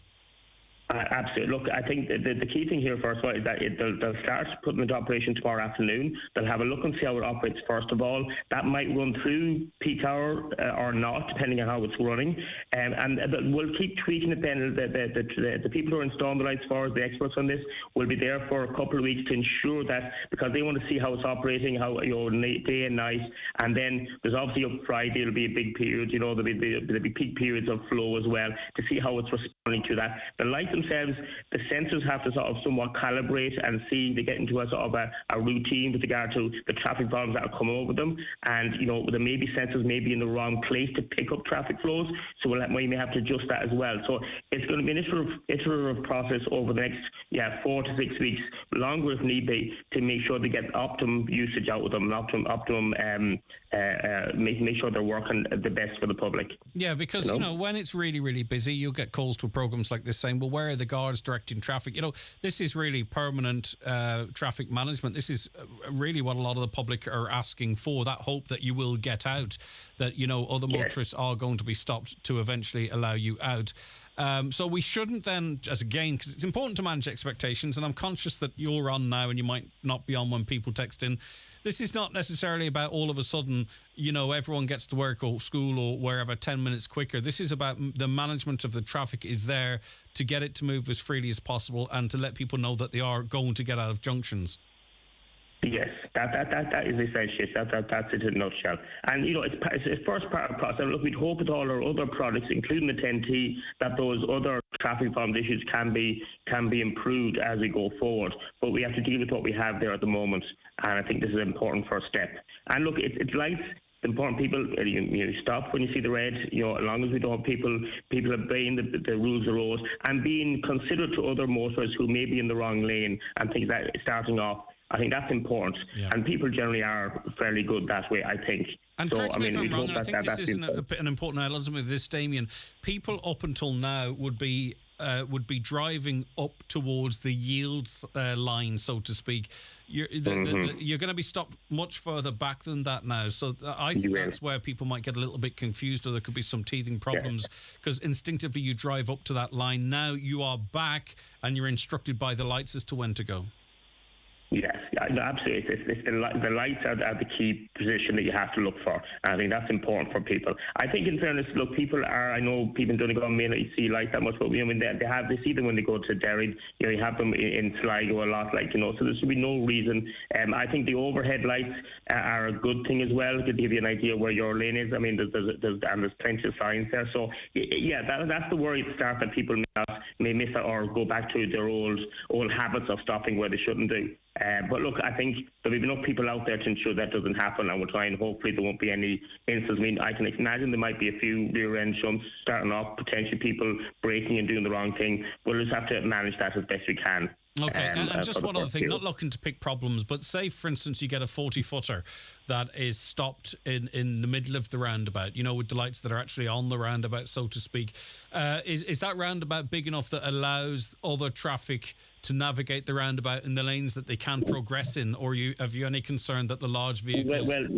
Well, we shouldn't have, because I mean the 40-footers are going around it at the moment, Greg. So there should be no reason. I mean, it's the same lanes as they were using previously, so there should be no reason. Anytime you have a big lorry like that, and if it's not driven properly, it might go across lanes, so you have to be cautious of that. But the roundabout hasn't changed in size or dimension, so there shouldn't be a problem. All right, okay, we shall see. We'll wait with bated breath. It's exciting, Damien. No problem at all, Greg. Take care of yourself. Bye-bye. Damien McDermott there. He's a senior engineer with the Donegal National Roads Office, and we appreciate him coming on to talk to us. If you want to check out which lane you should be in and what have you, if you search Highland and Polestar in Google, the second story down is images of the new layout, so that might be helpful to you. And you heard from Damien there, unfortunately there might be a few shunts as people panic and slam the brakes on, so no one wants to have to deal with that on the way to work or hospital or school, so just be extra cautious of that. Is the port roundabout big enough to be signalled? Those roundabouts are massive in comparison. Would the junction be better if signalled with no roundabout at the port, asks a caller. Greg, we won't need Christmas lights in Letterkenny this year as there's so many traffic lights in the town. They'll suffice. Absolutely crazy. Looking forward to seeing what's going to happen after lights are switched on at the Polestar. It could be, this listener believes, total mayhem. But again, to manage one's expectations, there's not going to be any less traffic.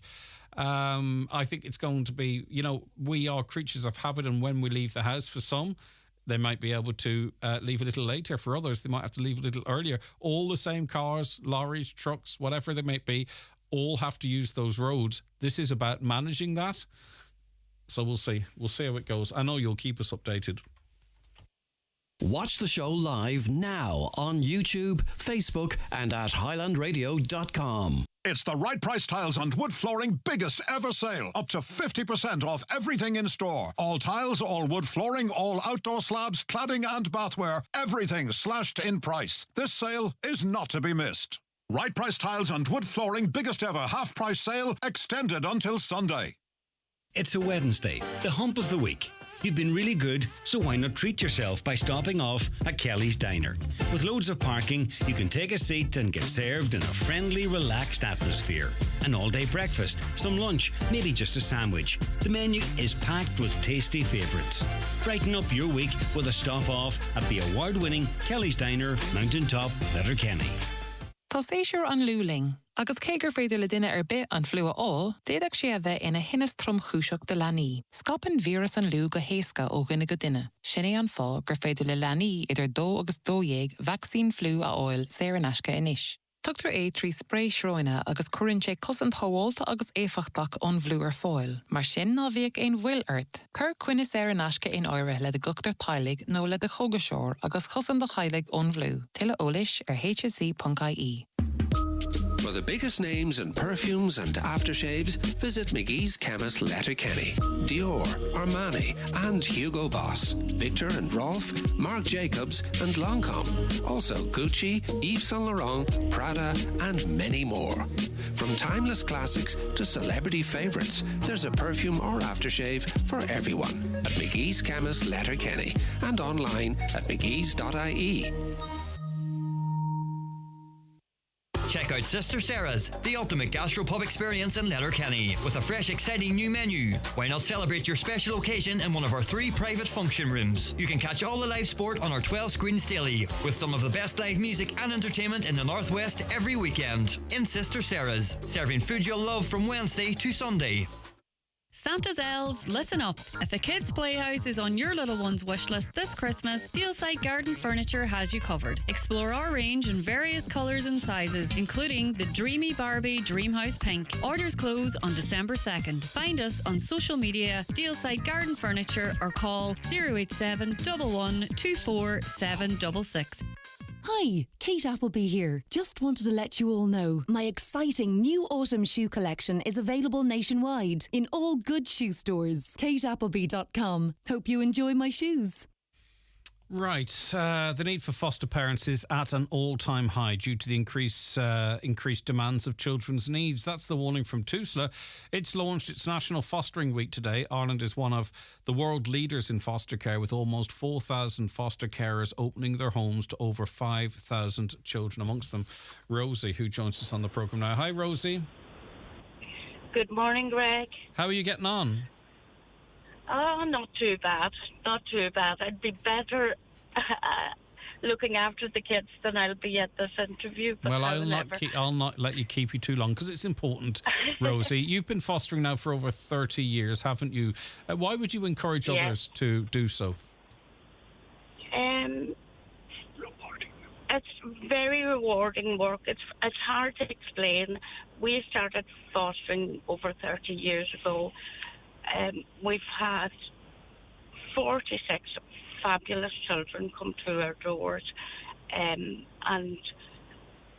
yeah, it can be hard work, but it's worth it. And if you make a difference in a child's life, if you can help parents be reunited with their children, there's so many things in fostering that make it so worthwhile. And I suppose, Rosie, it's like everything, isn't it, in life? Life is not easy. There are good times and bad, but your experience is that the good times far outweigh the bad. Oh, they do. They do. The positives far outweigh the negatives in fostering. We have a great team of social workers in Donegal that really do support and care for us and see to the children's needs. It makes the work so much easier. That's really important, isn't it, Rosie, to have those supports, that you're not left on your own? It is, even when you come against challenges and things are not easy, you're guided, mentored through it. And if you work closely with your social workers, you have to work closely with teachers, sometimes doctors, hospitals, whatever, therapists.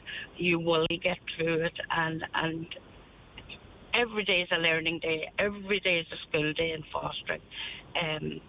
Things are changing. We're being offered training, constant training in different aspects of childcare, and it's really, really interesting work. Busy work, and that we do a lot of running and toing and froing, and now towards we're the golden oldies, and we have two very special little men, and yeah, we have a lot of running with them. But they're an absolute joy. Rosie, it's one of the more difficult elements of it, building bonds with children, really, with the aim, of course, to returning them to their families. Is that one of the more difficult parts, or perhaps it's not difficult at all? No, it's bonding with children. Again, you do get training, and we get training in attachment, and after a while you get fairly good at it. Yeah. And that, there's special tips and ways of creating bonds. Mm-hmm. That you just get more used to it, and you don't expect any child to come to your door and to be your best friend from the minute they arrive. You do have to work at it. And what is what do you think the greatest is patience? One of the greatest sort of. You have to be patient. You have to be willing to learn and to love kids. Yeah. You have to, and a couple must work together on it if it's a couple. But we have single foster parents, and they're doing brilliant work. They're doing fabulous work. But a couple need to want to do it together, and my goodness, it is just so rewarding. And when you see children progress from no self-esteem and then become the confident little people that you want them to be. Must feel like sounds like a gift, actually, to be able to have that power to impact on people's lives in such a positive way, Rosie. Well, it's a privilege. Yeah. To be really honest about it, it's a privilege. We have 2 children at the moment, and it's an absolute privilege to have them in the house. Okay. And I can say, even the most difficult cases we've had, we've learned a lot from them. We've grown as people because of the challenges, and it's so worth. If anybody out there is thinking about it, go to an information night, find out more about it, because it is very, very doable. Okay, and I think really just in your, and I'll not hold you, but I think you said in a chat with Donna Marie that it's been a life-changing experience fostering for you and your hubby. Absolutely. It's the one thing that I'm very grateful for, that I did fall into by accident, sort of, but it's something we both love, and we've got more from than we could ever explain in words. Well, that's lovely, Rosie. Listen, thanks so much for your time. I know you're keen to get back to your boys. Thank you very much indeed. That's Rosie there. If you want more information, there's going to be awareness campaigns across the country, and I'm sure across this region as well. And if there's any details of any open nights or any information nights, of course, we'll bring them to you. But that's Rosie's story. She is a foster carer for over 30 years. And you heard from herself there. So rewarding and a privilege. And it could be something you could be involved in too. 086 60 25,000. WhatsApps and texts to that number. Or give us a call on 074 91 25,000.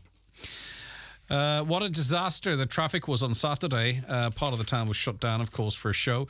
Total gridlock thanks to the Lower Main Street being shut off. Had my elderly mother and baby in the car. Had an appointment down Lower Main Street for my mother. Couldn't get her home via Lower Main Street and ended up trapped in the circle round by the Radisson. Baby screaming in the car. Absolute nightmare. How did the motor show get planning to shut off a main thoroughfare on the busiest day in town? I mean, any time that you host events, significant events, of course, it's going to inconvenience some people. Right, okay. Mary T. Sweeney is chair of the Hospital Action Campaign and also Aintu rep, of course. And Mary T., an interesting intervention from 11 consultants, one of which we'll hear from after 11, between they and the GPs and the work of groups like yours and DACC and what have you. I think we're getting to a point here, and you're muted there, Mary T. I think we're getting to a point whereby, people are going to have to start listening to us. 100%. And for me, one of the greatest things is to hear the consultants and the GPs finally taking action, because they are who are needed to underpin this, to give it credibility. As in the group that we have formed, it was across the community, people that were retired, having had years of experience in the hospital, and they're the people we need to target. The people, not just the patients that have had the first-hand experience. We need the internal staff to have the confidence to put information forward to a team that will take it on board. The reality is, why do we need a better hospital? Because I want a better hospital for me and my family and my community. And what's happening, because we are letting things slip, is in the hospital area that we're in, we looked for questions to get answers to what's happening with adverse incidents. And to me, these are the accidental incidents that can lead to death in circumstances. And in the area we're in, the HSE won't give us a breakdown specifically for Letterkenny Hospital, but in this area, CHO Area 1, which is Cavan, Monaghan and Donegal, there's 50,911 adverse incidents recorded, which is the highest out of every area. Now, we're not allowed the figures specifically for Letterkenny Hospital, but the reality is that there was over 3,000 people have died in that area directly resulting from those adverse incidents. So we need the people to come together, the consultants, the doctors and the staff. Then we look at the figures, where the management figures, 26 million spent in 3 years on agency staff because we're not creating full-time jobs. If people haven't permanent jobs, they have no ownership of the hospital. And you know, when you teach in a class, you own that class. When you work in a community and a ward, you own that ward. You feel that the ward reflects you, and you want to reflect well in your ward and look after your patients. If we keep having, you know, transient staff and transient people, that's something that really needs to be addressed. I feel that it's not just agency staff, and the lure of the higher money being paid to agency staff has to be addressed. Yeah, because the thing too, though, Mary T, it doesn't matter whether it's a car, a house, a business, whatever it is. The amount of money you put into that will determine its quality. And it's impossible to square the circle that we have the 6th busiest hospital behind Cork, Limerick, Galway, Our Lady of Lourdes Hospital and the Mater in Dublin. So after those 5 big hospitals, we are 6th. And then you look at the funding, the annual budget, millions of euro, and 179,939 well down, but it's about €7,000 per patient, actually, effectively. We're second bottom of the pile. Like, it doesn't make any sense. You know, less than €7,000 per person, yet it's the 6th busiest hospital. Only St. Luke's in Kilkenny is behind us in terms of funding. This is what I'm saying. It's not just about funding, Greg. If you do not look after your team and have a permanency to your team that are going to speak out when somebody needs to speak out, and they're going to stand up for their unit, for their ward, for their department that they're working in, and that team spirit, they must be respected and they must be supported from the doctors to the housekeeping staff. The team spirit must be developed and fostered, and to start doing that, we need to find out what the team are saying is wrong internally. The team, it can't come from one sector of the hospital.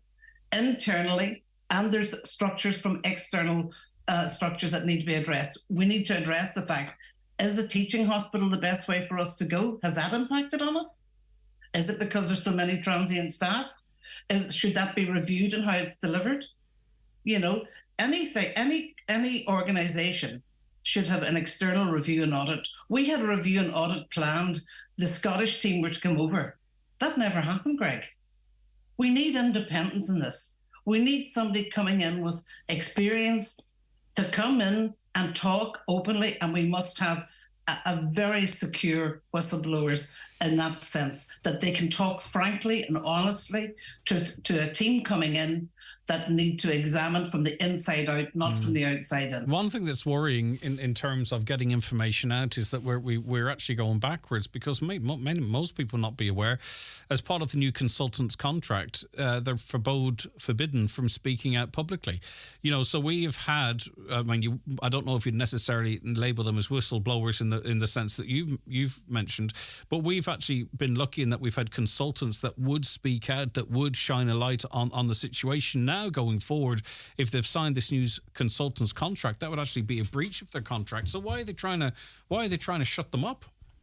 This is the question that you need to ask the established politicians who are sitting on the Sealta group, why they have not spoke out about this. Why the politicians are the people best capable of stopping that from coming into the contract.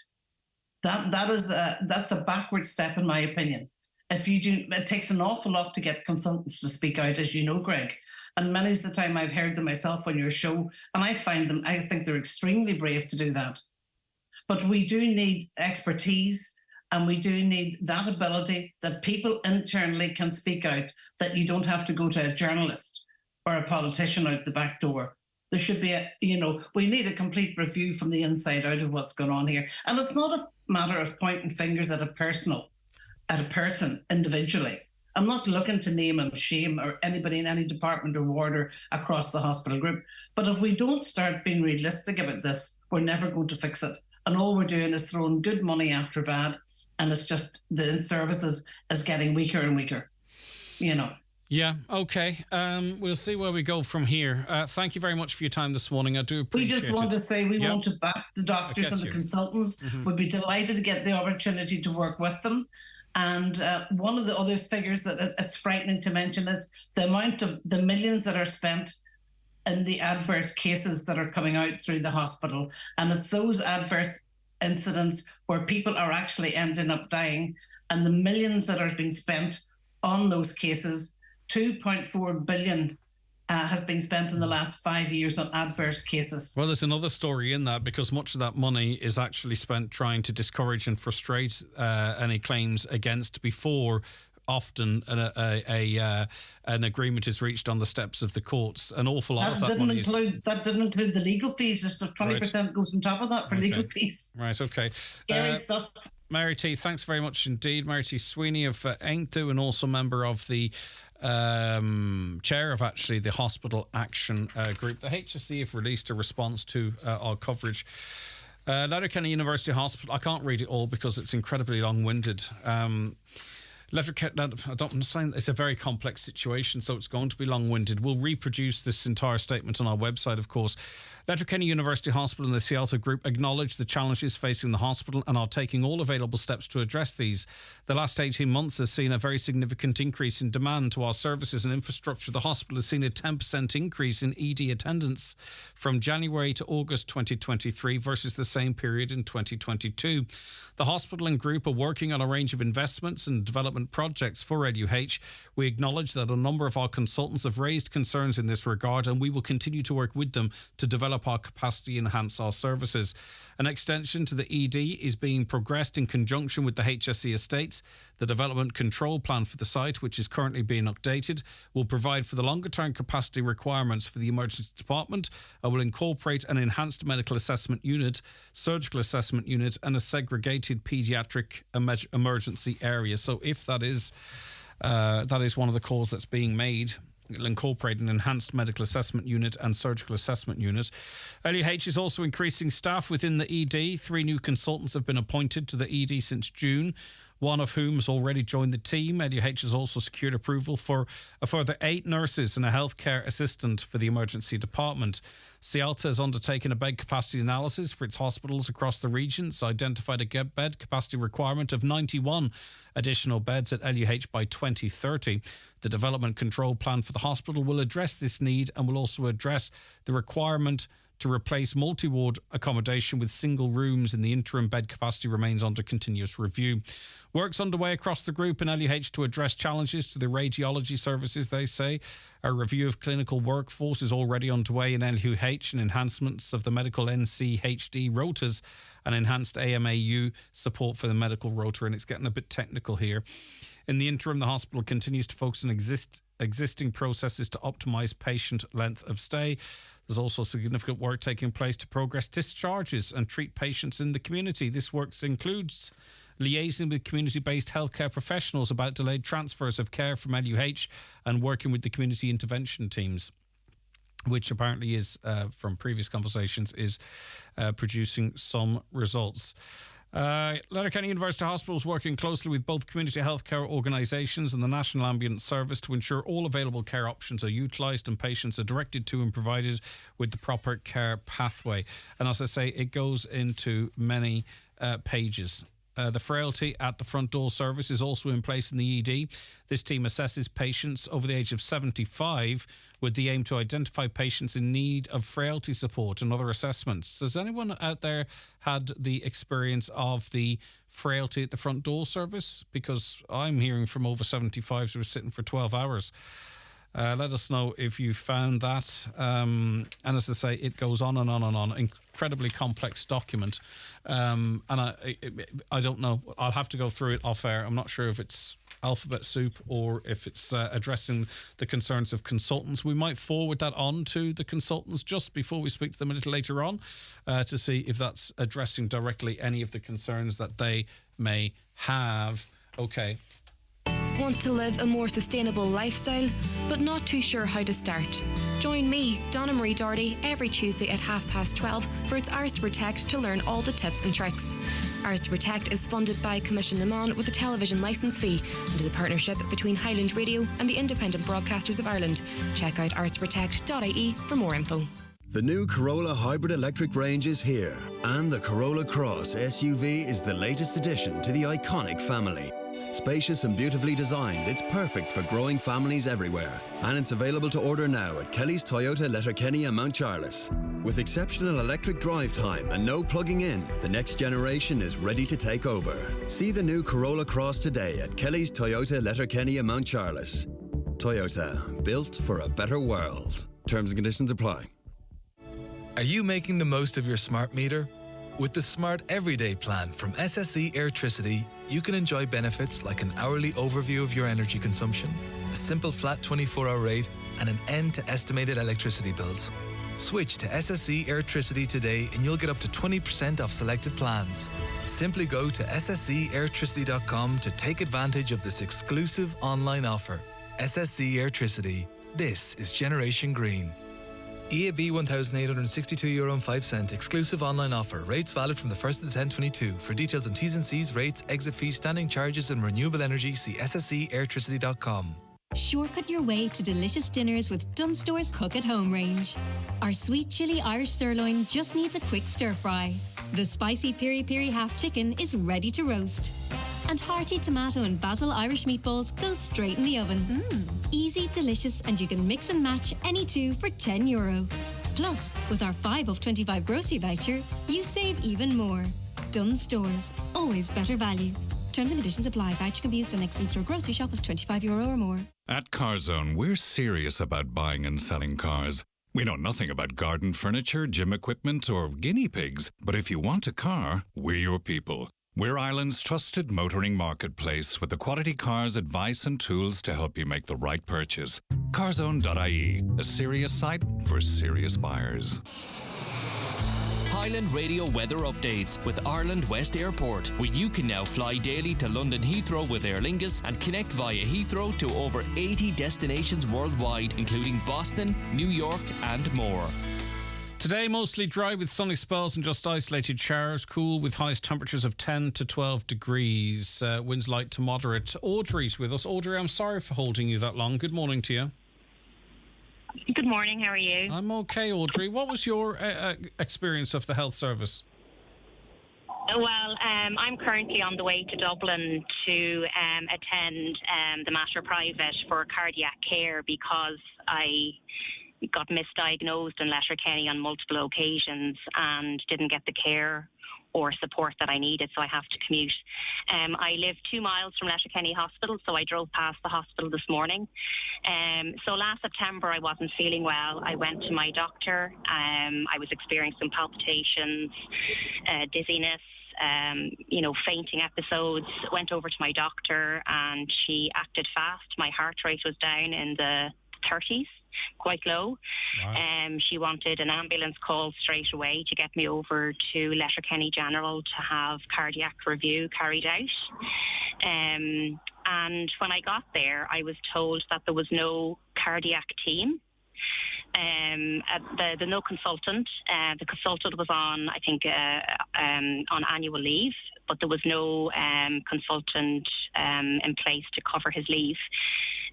Over the next 35 or 6 hours, I seen, number of nurses taking bloods. I had an ECG, but there was no cardiac team that came to see me. Mm-hmm. In the end up, I seen a consultant. He had read my notes from the doctor. He was aware of the situation. He went through family history. My father has cardiac issues and has since passed away. He said that he doesn't think it's cardiac related. He thinks maybe possibly chronic fatigue syndrome or possibly Lyme's disease. Now, I've never been bitten by a tick. So I felt very deflated. I was given a prescription for month's supply of antibiotics for Lyme's disease and went on my merry way home. What did you Still feeling very unwell. Yeah, before you move on, what was your GP's reaction to this? Because they thought you were so sick that they sent you by ambulance to the hospital. When you told them that you were sent home with antibiotics, were they shocked, or did you have that conversation with them? They laughed. They said, "I can't believe that, Audrey. I'm so sorry." And she said, "What do you want to do?" And I said, "I'll have to go to Dublin." I said, I can't go back there. She persisted that it was cardiac, and only for her, she's just fantastic. She sent off the referral letter to Dublin. I'm originally from Dublin, so sent off the referral to Dublin. I was waiting, obviously with COVID and everything last year, things were backed up, so I had to wait, some time for an appointment. I do have private medical insurance, thank God. So I was able to kind of get in there. But in the meantime, I had another episode at the house whereby I was in and out of consciousness. My husband called an ambulance to the house. He couldn't move me. The ambulance came. Again, my heart rate was down in the low 30s and there was erratic arrhythmia behaviour. I wasn't making much sense at all. Sat in the ambulance outside for, I think, 3 hours before I got into A&E. Then when I got into A&E, I again didn't see any cardiac team. I wasn't admitted. I seen some junior doctors, and again a consultant came in to me and asked me, do I stress or worry about my health, as in, possibly a hypochondriac? It's all in your head, effectively. I said no. It's all in your head, basically, and maybe go home and practice mindfulness and meditation. So I, again, just said, right, just get me out of here. My heart rate at that time was still below 60 beats, which is the normal beats, still showing bradycardic. So it was up around 51, still not feeling great, but I knew I wasn't going to get anywhere. So when they said they're just discharging me out of emergency, I just went home. I knew I was going to be attending Dublin. So long story short, I've had fantastic care in Dublin. I was diagnosed with, after multiple testing, MRI, CAT scans, CT scans, echoes, Holter monitors, over a period of months up and down to Dublin. I have a condition called bradycardia, which is a lower than average heart rate, which can cause fainting and whatever. Possibly long term, I'll probably have to get a pacemaker fitted like my father did. I also had an enlarged heart, which was causing a left ventricle lower percentage rate, and also I have an arrhythmia, so it was causing erratic palpitations and whatever, putting undue stress on my heart, as well as being bradycardic low. So I've had a procedure in Dublin called an ablation, and I'm currently on the way down. That was last February, and since then I've been up and down to Dublin seeing my team. Unfortunately, the procedure wasn't successful, so I will have to have another one done. And like they're burning? keeping a close eye on it. They burn the valves or something? Or yes, okay. It's either a hot or cold treatment. Right. So effectively, because we're just up against 11, you're spending, obviously having spent a lot of time away from your family and spending an absolute fortune as well for what really you'd expect to get treated for locally. Yeah, I live 2 miles from the hospital. I drove past it this morning. I have family out looking after my children while I travel to Dublin. The cost of accommodation in Dublin, the cost of travelling to Dublin, the inconvenience of being away for another 3 days again. And this is going to be ongoing. This is going to be something I have to attend, every couple of months in Dublin. And again, have my procedure in Dublin and then have my husband come down, with me and then drive me home after having a procedure, not feeling well in the car. Okay. It's just terrific. And I live 2 miles from the hospital. Yeah, right. yeah. But again, if anything was to happen with me, I wouldn't actually attend the hospital. I would get my husband to put me in the car and drive me to Dublin rather than call another ambulance to the hospital. Well, okay, Audrey. Listen, thanks a lot. I hope everything goes well for you with your health. It sounds like you're on a long journey, literally, and of course from a health perspective. But thank you very much for your time, Audrey. Okay, thank you. All right, take care. Safe onward journey. Thank you very much for that.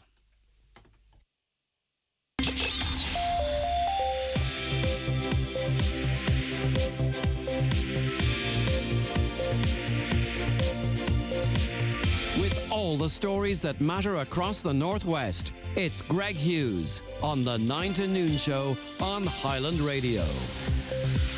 All right, it's 11 o'clock, time for a news update, and it's over to Donald Kavanagh. Thank you, Greg. Good morning. The South Hospital Group says 91 new beds will be required at Letterkenny University Hospital by 2030, and it's continually reviewing the situation. In a statement this morning, South acknowledges the concerns of consultants who wrote to the Health Minister at the weekend. The group says ED attendances are up 10% year on year, and they're working to progress an extension to the facility. Extra medical and nursing staff, they say, are also coming on stream in the emergency department. You can read that South statement in full on our website, highlandradio.com. Well, the decision of 11 consultants at the hospital to write to the Health Minister about the crisis there has been welcomed by GPs in the county, 78 of whom signed their own letter to the Minister last week expressing concerns. The letter from the consultants expresses serious concerns about the operations of the ED and its impact on patient outcomes. The consultants add the condition of the hospital's services, many of which are under extreme pressure, has been repeatedly brought to the attention of local hospital management, Celta, Department of Health and various ministers over the past number of years. And there's more on that on the show, of course, with Greg over the course of the next hour. Other news, and an Inishowen councillor is predicting that within a matter of months, families with homes affected by defective blocks will be moving into hotels while their homes are being rebuilt. Councillor Jack Murray says there is a serious shortage of housing in the peninsula and in Buncrana in particular. He says it's got to the point where rent prices are now double what they were just a few years ago, and that's severely affecting anyone who had hoped to save for a deposit. The Taoiseach says the government has been in contact with 40 Irish citizens currently in Gaza. Micheál Martin says arrangements are being made to evacuate them if they want to leave. Israel continues to prepare for a ground operation into northern Gaza following a surprise attack by Hamas. Aid could get into Gaza if the Rafah border crossing into Egypt opens. It was expected to open this morning, but Hamas says there is no truth to those reports. And almost 3/4 of Irish businesses suffered at least one cyber attack over the course of the past year. The HISOC's Cyber Readiness Report also found businesses in Ireland are more likely than any other country surveyed to pay a ransom. Just over half of Irish businesses say their annual bill for cyber attacks was under €10,000. Well, they're the headlines. Back with news in full. Back with headlines again at 12 noon, and of course, updates on our website, highlandradio.com. Thank you very much indeed, Donald. Back after the break. Ho ho, hold on to your handlebars, Letterkenny. LK Bikes Christmas Club is now open. Santa's one-stop shop for kids' bikes and e-scooters. Secure your gifts with a small deposit and enjoy easy online payments later. Make this Christmas unforgettable with LK Bikes. Visit us today in store or online at lkbikes.com. At Screwfix, you can click and collect over 10,000 trade products in as little as 1 minute. So whether it's sockets and swords or radiators in Roscommon, when you need it yesterday, just click at screwfix.ie and collect at your local store 7 days a week. T's and C's apply. Visit screwfix.ie for full details. More and more people are moving to rural Ireland, but we're not here in Donegal for a slower pace of life. We're here because rural Ireland is alive. Brimming with ideas and energy. The only thing holding us back is slow broadband. It's cat. Pure glacial. So why wait? Imagine broadband speed gives us the freedom to connect without compromises. Imagine Broadband is connecting homes and businesses in your community right now. For better service and faster broadband faster, switch to imagine.ie. Imagine. Faster broadband, faster. Subject to location and availability. On the farm, there's always something different to do, and a quad bike can be your best friend. But if you're not properly protected and trained, it can be your worst enemy. Too many quad bike incidents on farms have ended in tragedy. From the 20th of November 2023, it will be compulsory for quad bike users to wear helmets and undergo appropriate training. Find out more at hsa.ie/farm safety, an initiative of the Government of Ireland. The Brandon McPhee Show is coming to the Alley Theatre Strabane on Friday the 20th of October. A music variety show with guests, Manson Grant, Highland dancers and Irish dancers. Tickets on sale now from Alley Theatre box office. As temperatures fall, so do Nissan's prices. The price of the Nissan Leaf has been reduced by €5,000. Plus, you can get a great finance deal for a limited time only. There has never been a better time to go electric. With a price drop of €5,000 and an unbeatable finance deal, the Nissan Leaf is Ireland's best value EV. To find out more, contact your local Nissan dealer or visit nissan.ie. Terms and conditions apply. Nissan. Innovation that excites.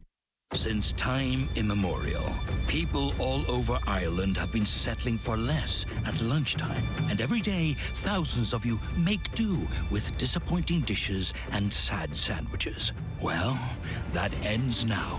Introducing the Zinger Chicken Fillet More from KFC. More crunch from a crispy golden hash brown, more spice from a delicious Zinger fillet, and more sauce from burger dressing and supercharger mayo, all packed into a tasty baguette. If you're looking to renew your car insurance, we have some of the best. Hang on a second. There's more to this ad.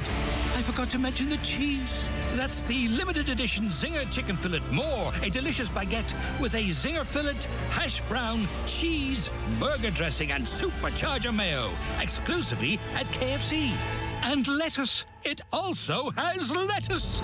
Available till November 12th at participating restaurants only. It's all very exciting, isn't it? Okay, we will have Brendan Devaney joining us in the not-too-distant future, so stay tuned for that. Going to look back on the weekend's GE action with an eye, of course, on the DL Debate podcast. We're just waiting for consultant Mr. Michael Sugru to join us. He's just not joining at the moment, so I'm just holding off to try and keep those plates spinning, so stay where you are. Greg, never had the frailty help at the front door when my elderly parent over 90 years had to sit in the ED for 20 hours. It doesn't exist, and I'm a retired member of staff. It did tweak my interest, that statement. We have just come out of hospital, me and my elderly mother. There was no front door care. Again, has been my experience. Pity we didn't have a politician in Donegal like Mary T. Everything she said is spot on. Can't believe they're going to stop consultants speaking out. Indeed, and that came from a former consultant. He warned us of that. There's elections coming up, so Mary T. Sweeney will be standing in those if that's your thing. Greg, good to hear Betty on, and she still hasn't lost her passion for our hospital.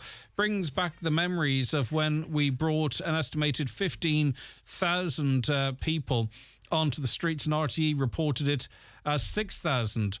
Probably needs to happen again. PS thousands are used for private transportation and sending patients from the ED and home on discharge when they have no home in the early hours, etc. Okay.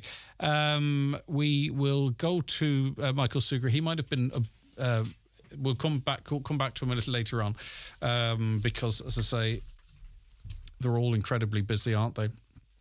So he'll come with us. With us in a second. Right, we have Brendan Devaney now. Looking forward to the DL debate, reflecting on the weekend's action. Good morning, Bren. How are you getting on? Not too bad, Greg. We've got a head cold, but I don't think you can catch it across Zoom. No, I'm hopeful. I'm hopeful I can't. Right now, I suppose we'll start with the most recent match yesterday. 30 years since a win of this magnitude for Downings. A big result. Yeah. Disappointment for Malin, but big result for Downings. Yeah, do you know what? It's funny when you get to this time. Maybe I'm getting a bit mellow as the years go on. But yeah, you really feel for the losers in this because it would have meant so much over the weekend to either side. The one, obviously, Malin, who were a senior team for many a year, looking to get back to where they believe they belong. And it's 22 years since as well they were in a intermediate decider, but it was 30 years for Downings, and they made it count. A remarkable story, Greg, when you think that they just won the junior title in 2021. So brilliant rise to fame for them. Both of them are operating in Division 1 this year, and are two clubs on the up and up. Malin last season, had a very poor championship. They didn't win a game, so they really come into this one, I think, with a bit between the teeth. I know Michael Byrne down there, really nice lad, and created a real club focus. And listen, they were right there. Not much in it, Greg. It comes down to the wire in these games. 11-9, but Downing's a better side in the day. And I'd have to say Kevin Cookie Geller, of course, what a top guy is, pure GA man. And I'm sure they had a big night in Downings last night, fully deserved. I'd say it'll probably run into weeks if the truth be told. And Malin, you feel for them too. There was just a snapshot kick right at the death of that game that looked like it was just going to settle it. They'd have won by a point, so it'll be heartbreak for them. Junior final also at the weekend. Yeah, indeed. And I suppose the Downey boys can't over-celebrate. They're playing Ballyhaise of Cavan and Ulster. That's the next up for them. But yeah, Narasa, Greg, again, great backstories to this match. Declan Bonner, of course, the legend of Donegal football, took over the team. And as soon as his name was linked with it, you think, right, this is championship time, and he got together a great squad there. And they were shooting the lights out at times in this championship. And Moville, unbelievable backstory to them, Greg, with Pat McLaughlin, who was soccer manager, and he takes on Johnny Quigg along with him. Johnny, I would have played with Johnny at Van Harps, brilliant soccer player, coach, would have played with Derry City and some of them glory years and that. So the two lads take over the team, and Quiggy, there's an interview up on the Highland side there from last week. In his own words, he said to the wife, I'm going down to manage Moville, and he was like, Moville, Celtic. And he was like, no, like Gaelic. I'm going to manage a Gaelic team. She was like, you don't know about Gaelic. So anyway, the two boys take over Moville, and there they are in the final. Greg, they were a point up with a minute to go. I just felt for them in the game, you have game management there. They're a front foot attacking type team, and they ended up sitting very deep in the second half. I don't think it suited them. There probably was a moment in the game where the big midfielder, Devon, went through. There was a goal opportunity on. If they had been a couple of points up, they might have had enough, but there was a wee bit extra, I think, craft and guile with Narasa, particularly with Oisin Caulfield in particular. I thought he was first class. Now, unfortunately, we've less time this week than we normally do. There was plenty of other action at the weekend, which you'll touch on, of course, and with an eye forward as well, because the big one, Gwyddor versus Niamh Connell, you're going to have a great team in situ. You're doing the show live from Highland Motors, is that right? That's it. We're going across Highland Motors, of course, the great sponsors of all our sporting shows. So we're going to do it in their studio with officials up from Gwyddor, John Gilday, Gary McDade, and Brendan Kilcoyne's coming along. So it should be a great show. We're going to preview. We'll obviously discuss the games from the weekend and then look forward to the big one, the Crunch senior final, Greg. So listen, it'll be an exciting time ahead, and I'm looking forward to the show. And everybody tune in if you can, or listen back on highlandradio.com. Just after 7. Thanks so much, Brendan. Really do appreciate it. That's Brendan Devaney. Looking forward to the DL debate. We're joined on the programme now by Mr. Michael Sugru, consultant surgeon at Letterkenny University Hospital. Michael, thank you for your time today. I really do appreciate it greatly. Thank you very much, Greg. I just would like to say that it's difficult for me to come and talk about this in the open. I find it personally distressing, and I can understand how other people would have difficulty coming forward and speaking about it. So having been here for 16 years and loving the hospital and the patients of the Northwest, this is a difficult moment for me, Greg.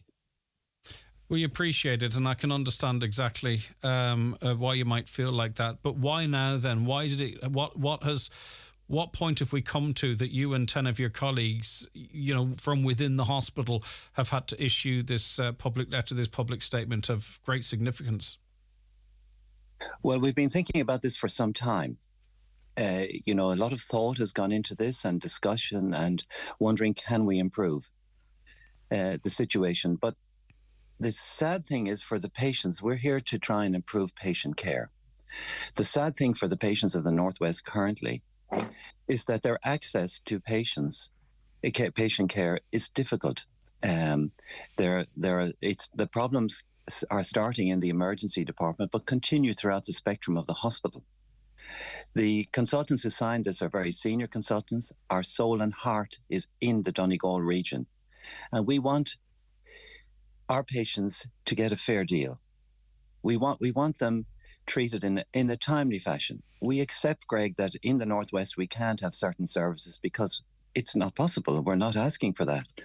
But we're just asking for our patients to get reasonable access, a fair go, and to be appropriately funded so that we can actually provide a service that's safe. Why do you believe the funding just short of €7,000 per patient at Letterkenny University Hospital, even though it's the 6th busiest hospital in the country? Can there be any excuse for that? No. But we can try and make excuses for it. And we recognise, all the consultants recognise that it's a difficult time in health service delivery across different hospitals. Every hospital has a difficulty. But the difficulties that we're facing are immense. We're geographically isolated. We don't have access of rail. We don't have motorway access. And it's very difficult for us. We have to have a minimum standard.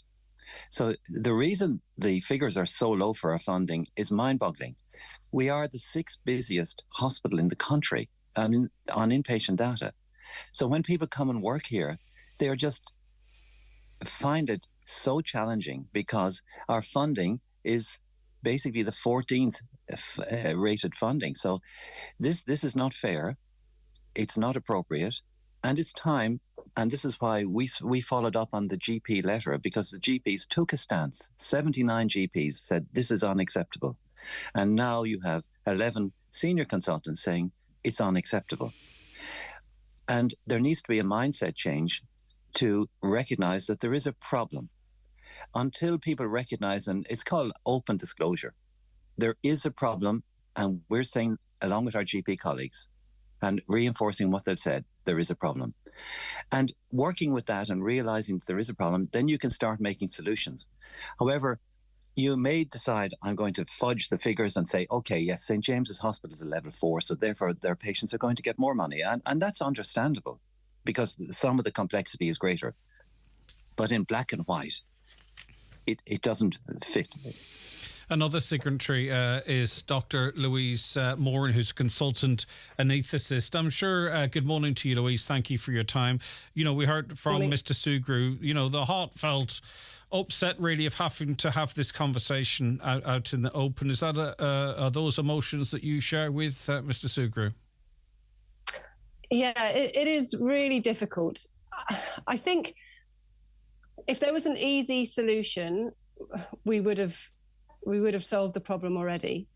I think there are numerous people within this hospital that have tried for years to improve the service. Talking from individual consultants, departments, the management have to be included in this, have made loads of efforts with loads of projects, but they are constantly failing because of lack of funding, lack of resources, and a significantly inadequate number of beds. The space in the hospital is not enough for the population of Donegal. Well, just on that point, Louise, and sorry to cut across you, the HSE's released quite a lengthy statement, too lengthy for me to go through while I'm on air, but they recognise that an extra 91 additional beds are needed at LUH by 2030, and then they talk about development control plans and all this type of stuff. When you hear that, does that answer some of your concerns? Do you sort of say, right, okay, well, they get it, 91 beds by 2030, I'm sure they'll be delivered. You know, from your position, when you hear that, what does it say to you? It says it's a little late. There was not enough beds when I started here 11, 12 years ago. There have been loads of plans to talk about expansion of the hospital, but nothing. I understand a big department like the HSE moves slowly, but it's extremely slowly. But I think we're talking about the difference in funding, and we're talking about Model 4 hospitals having a much higher funding because of complexity and some of the people that are referred here from the rural communities into Dublin. But if you look at Sligo Hospital, they have significantly more funding, and they're really on a per capita, and they're really on a par to us in terms of services. It's double. It's not far off double the funding. Yeah, and it's not just the beds. It's as well as it's the services such as neurology. There's no neurologists. There's no ENT service. They come and they visit and they do outpatients. There's no dermatology. There's no rheumatology. The people of Donegal are with no infrastructure, no travel infrastructure, have to travel the furthest out of every single hospital in the country, and it's just consistently poor. So yes, there's beds coming down the line. Yes, there's little projects, but there's been projects all along that are pulled. The urology service had a great rapid assessment unit, but then it had to be removed because we needed more inpatient beds, because it isn't acceptable to leave patients on chairs in the emergency department. So, I mean, I do feel for the management here, they're stuck. And I actually think that this problem is above their pay grade. We need to be going to the government, to the Ministry of Health, and saying, this is actually a hospital in crisis now, and we need urgent help now. and not in 7 or 8 years' time. So in their response, Mr. Sugrue, they say they're working on a range of investment and development projects, an extension to the EDs being progressed, increasing staff at LUH, works underway across the group in LUH to address challenges to the radiology services. There's a significant work taking place to progress discharges and treat patients, and they list that off. Then they talk of this meeting older people at the front door, frailty at the front door, but we've had no one's encountered that, but apparently it's in place at the ED. But Mr. Sugrue, when are they just re-announcing stuff that you've heard at meetings and that, or is there anything in this that speaks to you and says, right, they've heard our concerns and now they're maybe perhaps going to do something about it? Because the listeners, if I just read that, they might go, wow, okay, that was quick. Things are going to get better now. So I'd like your assessment of that, Michael, if that's possible. Yes, well, these are commendable things that they have put forward. But the reality is, on a day-to-day basis, there are patients, some are potentially dying from inability to get timely care, some are losing organs, some are having adverse outcomes. So this is a crisis that actually has to be addressed in the next 4 to 8 weeks, where there is a plan in action taken with set timelines. So in terms of the services in the hospital, we need to be able to have cardiology consults. We need diabetes. We need to be able to get our patients in for their elective surgery so they're not being presenting as emergencies. So no, yes, it's commendable, but no, it's not going to work. And the management here have made efforts, and they need now to be supported by the Department of Health and the HSE and the Minister to say, yes, we recognise this is a rather unique problem and we're going to come and help you. It is totally unacceptable for people not to be able to receive timely treatment. So when we're on call, we're down in the emergency department, climbing over bodies, trying to examine people. I actually offered to examine a patient on the floor on my last on call. I'm on call this week. And it is barbaric. It is inhumane, undignified. And it's not right for the people of the Northwest. And people need to get up and stand up for their right as a human being to get appropriately dignified, timely treatment. Not all treatment will ever be available in our hospital, and we accept that. Louise, I mean, incredibly strong but well thought out words. It's clear that we're not speaking off the top of our heads here, but you know, it's a real eye-opener, Louise, but obviously something that you're Dr. Louise Moore, and you're very familiar with yourself. Yeah, and I can give you an example. A lot of the improvements that you've talked about are welcome. We have heard about them, but they're a long time coming. And I'll give you an example within my area. Obviously, we are the doctors that are running the intensive care unit. The intensive care unit is a 5-bedded unit that was built when the catchment area for the hospital in the 80s was 50,000 people. It's now 160,000. There was an inquiry and a coroner's inquest into there's a coroner's inquest back in 2016, 2017, and a report that Letterkenny needed a 15-bedded critical care unit to cover a high dependency unit and an ICU. And that was from an incident that happened in 2013. And here we are in 2023, and we have a 5-bedded intensive care unit, and we got funded for 1 extra nurse, but there's nowhere physically to put that patient. So we have a small room off the surgical ward, which counts as our 6th bed for intensive care, but it's geographically distant and not a safe place to be in terms of intensive care nursing. And there is a interim plan to put a 10-bedded critical care unit, which has stalled because it needs HSE funding above the level that Sean Murphy is allowed to approve of a few $100,000, and the HSE estates haven't replied. And here we are going into another winter with a 5-bedded intensive care unit for a population that really needs a 15-bedded critical care unit. That was highlighted in 2017 or 18. I might have the dates slightly wrong, but highlighted a number of years ago. That has not progressed. And that is not from Sean Murphy not wanting to try. That is not from us, pleading with SailTer. But even this is above SailTer, this is HSE estates, and they are thinking about it. We haven't got the funding approved yet still. And there are people on the wards, if they're lucky enough to get out of ED, who are deteriorating and can't be taken to a safe safe place to have the best care because it's not physically there. Okay, we're in a relatively mild October, but we saw in August a situation, Dr. Moran, whereby there were no ambulances available because the patients couldn't be gotten off them and get them away. So we're not even in winter yet. How worried are you for winter? We heard Mr. Sugrue talking about something needed done within the next 4 to 8 weeks, but if this falls on deaf ears, how concerned are you for the winter that lies ahead? I am worried. I am worried every winter. People are stretched and it is affecting the morale in the hospital, and the nurses work so hard. And I think you'll find every patient that comes in is not critical of the nurses or the doctors. They are working their best in a very difficult environment. It's very hard for an emergency department to run when they only have one cubicle space left.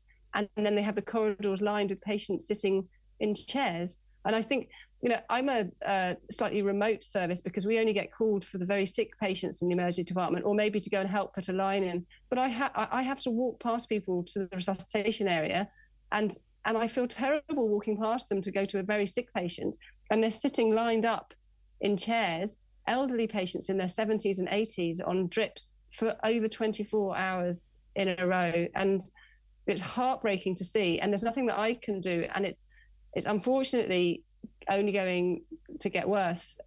What's your morale like, Louise? Say that again? What's your morale like? I'm sure you could ply your trade in many different places, probably with a greater climate, more money. What's your morale like at the moment? I married a man from Fanad, so I'm stuck here. Right, you're stuck. Next question. No, we're pleased. No, do you know what? We have a really lovely department, and we work with a lovely bunch of nurses in intensive care and theatres. And I think, and we have a very active anaesthetic department. We have a lot of senior trainees that come from the rest of the country here, more so than the rest of the hospital. So with the morale within our department, we are relatively shielded from the atrocities of the emergency department. So I think the physicians are really, really struggling. They are working so hard and so many hours, and they're difficulty filling their posts. And I really want to give them a hand, but I don't know how to. But without the resources, it's very, very hard. And there's one more thing. The HSE has the hospital groups, and within each hospital group, every hospital is meant to have a clinical director for each service. One for medicine, one for peri-operative. But within SailTo, they decided that they'd have a clinical director in Galway and associate clinical directors here. So the clinicians here are not given the time. They're given 4 hours a week, whereas in Galway and every other hospital in the country, they're given 2 full days a week to try and solve for these problems. So they're very much firefighting rather than being able to proactively go out and do things. But that was SailTo's model of management care, is just to have sort of this reduced, non-recommended. So finally, I know both you're on call and incredibly busy. Michael Sugrue, Mr. Michael Sugrue. So in ways that we can understand, because what you issued was, it's a medical document almost in terms of what's required. And so what has to happen as immediately, midterm, medium term? There has to be a recognition and a statement from the Department of Health and the HSE that the current level of support for this hospital and the plan is not adequate. They have to listen to the GPs and the consultants who are saying enough is enough for our patients. Our patients deserve better. We don't want them dying in the emergency department. We don't want them dying in a recovery room waiting for an ICU bed. There has to be a plan to encompass across medicine, surgery, endocrine, urology, cardiology, and particularly if we order an X-ray, we should be able to get an X-ray. We need more radiologists. And it's not about morale of the staff, it's about patient care. If you can provide good patient care, you have a great morale. What we're finding is because of the difficulties in providing basic clinical care, Greg, people don't want to work here. And this is the challenge. It's a challenge in recruitment and retention right across consultant, nursing, allied health. And this has to stop. I want to be really clear and really fair on this programme in terms of where responsibility lies, not only in just my questions, but in sort of, reading out responses. I mean, I presume you guys in management locally are on the same page. Like, if it were within we can't speak on his behalf, but the hospital's general manager to sign this. Perhaps maybe he would have signed it. Can any of you talk to that? Is this an external problem? As I say, I just want to make sure that the tone of this is correct going forward. It is very difficult, Greg, to sign a letter like I've just signed, along with 10 or 11 colleagues. It is one of the most difficult things I've had to do in my 30 years as a consultant, to say there's a problem where I work. Everyone has had difficulty signing this letter. I know there are consequences, and we fear the consequences of this. The management must be supported externally. They're not empowered. Our local management are not empowered to solve this problem, nor does it appear that the Sálta Group are. It has to come from the Department of Health, the HSE, and the Minister to say, enough is enough. And Dr. Louise, you don't face sanction for this, do you? Or could you? No, I don't think we do face sanction, but I think whilst the management are fully aware of the problems and they're working towards them, I think they would rather they had been kept internal. I think they are concerned that it would only add to the recruitment problem for Donegal if they feel that a bunch of consultants are standing up and saying, hang on a second, our hospital's not great. But actually, I think it shows great collegiality that we have come together and say we want better for our patients. We want our patients to have a better outcome, to have a better experience in the hospital. And that might not be popular with management for me to be sitting here and saying that. But do I feel like I can sanction? Hopefully not. Okay. But no, I don't think they will sanction me. That's good. Dr. Louise Moran, thank you so much for your time and thanks for the great work that you do. Also, the same to you, Mr. Michael Suger. We do appreciate it and we recognise how difficult this is for you. And hopefully it's a means to an end, though, and something positive comes from it. But for now, thank you so very much indeed. And thank you for highlighting it and bringing it to the attention of the nation. No problem. Thank you very much indeed. That's what we try and do here on the 9 till noon show. 08660 25,000 WhatsApps and texts to that number, or give us a call on 07491 25,000. The county's #1 talk show, the 9 till noon show on Highland Radio. Brian McCormick, Sports and Leisure, supporting you with the right footwear. Hoka Trainers. Have you tried the Hoka Sensation yet? Hoka provides comfort, support and shock absorption, which makes them a good choice for frequent runners and walkers, or anyone whose job requires standing for the majority of the day. For support or pronation, try the Arari 6. For maximum cushioning, try Hoka Bondi 8. Check in store or shop online at bmcsports.ie. Step into our safe size experience at Brian McCormick Sports. An bhfuil tú réile haid dríoch speisialta. An bhfuil tú réad an ghiomhre im lá clia. Íhan den níos fuide mína sauna. Nuair a bhíon na sáiltí ag lonra go geall. Lán go béal a spirit na féile I mína nolag. Agus ceol bio nór chearta chalach agus imachtaí densco I mí anar. Sin 3V omláin a díntais an ghiomhre road. Cur do phleanada céile níis ag visitdublin.com. Winter in Dublin. Tá dríoch down. Ochar fáil ag fáilte Ireland. Donuts, freshly made to order, are now available at Smokes and Grills in Letterkenny. At the end of your meal, the end of the day, the end of the week, because really, there's never a bad time. Mouth-watering, fresh donuts with a selection of sauces to sit in or take away at Smokes and Grills. Also, great for a special party treat. Indulge yourself today with freshly made donuts in the new Smokes and Grills at Riverside Retail Park, Letterkenny. At Michael Honey's, wishes do come true. You can now create your very own wish list in-store and online at michaelhenneys.com. Seen something you love? Like it, love it, heart it. Ladies, start dropping the hints now. Gentlemen, the Michael Honey's team are here to help. Don't forget to share your Michael Honey's wish list with Santa. It's Tusla National Fostering Week. Tusla urgently need new foster carers to support children and young people in need of a nurturing and supportive home during a time of great change and uncertainty. Why not join us for a Tusla fostering information session? Call free phone 1800 226 771 or visit fostering.ie for more information. It only takes one person to change a child's life. Highland Radio time checks with Expressway. Travel Route 32 from Letterkenny to Dublin when you book online and travel for less. Expressway, bringing you the time at Watch the show live now on YouTube, Facebook, and at highlandradio.com. At Shannon Airport, we know what makes a dream holiday. It's not just the huge choice of destinations like Lanzarote, Malaga, Edinburgh, Paris, and Boston. It's the hassle-free experience that makes getting through our airport a dream. So whatever dream holiday you're packing for, head for shannonairport.ie. Shannon Airport, making it easy. Ocean Tiles and Bathrooms, Pennyburn Industrial Estate, Derry. Massive stock clearance sale on tiles, vanity units, toilets, showers, taps, mirrors, radiators, shower panels, accessories and much more. Sale starts Monday 9th and ends Saturday 21st of October at Ocean Tiles and Bathrooms, Pennyburn Industrial Estate, Derry.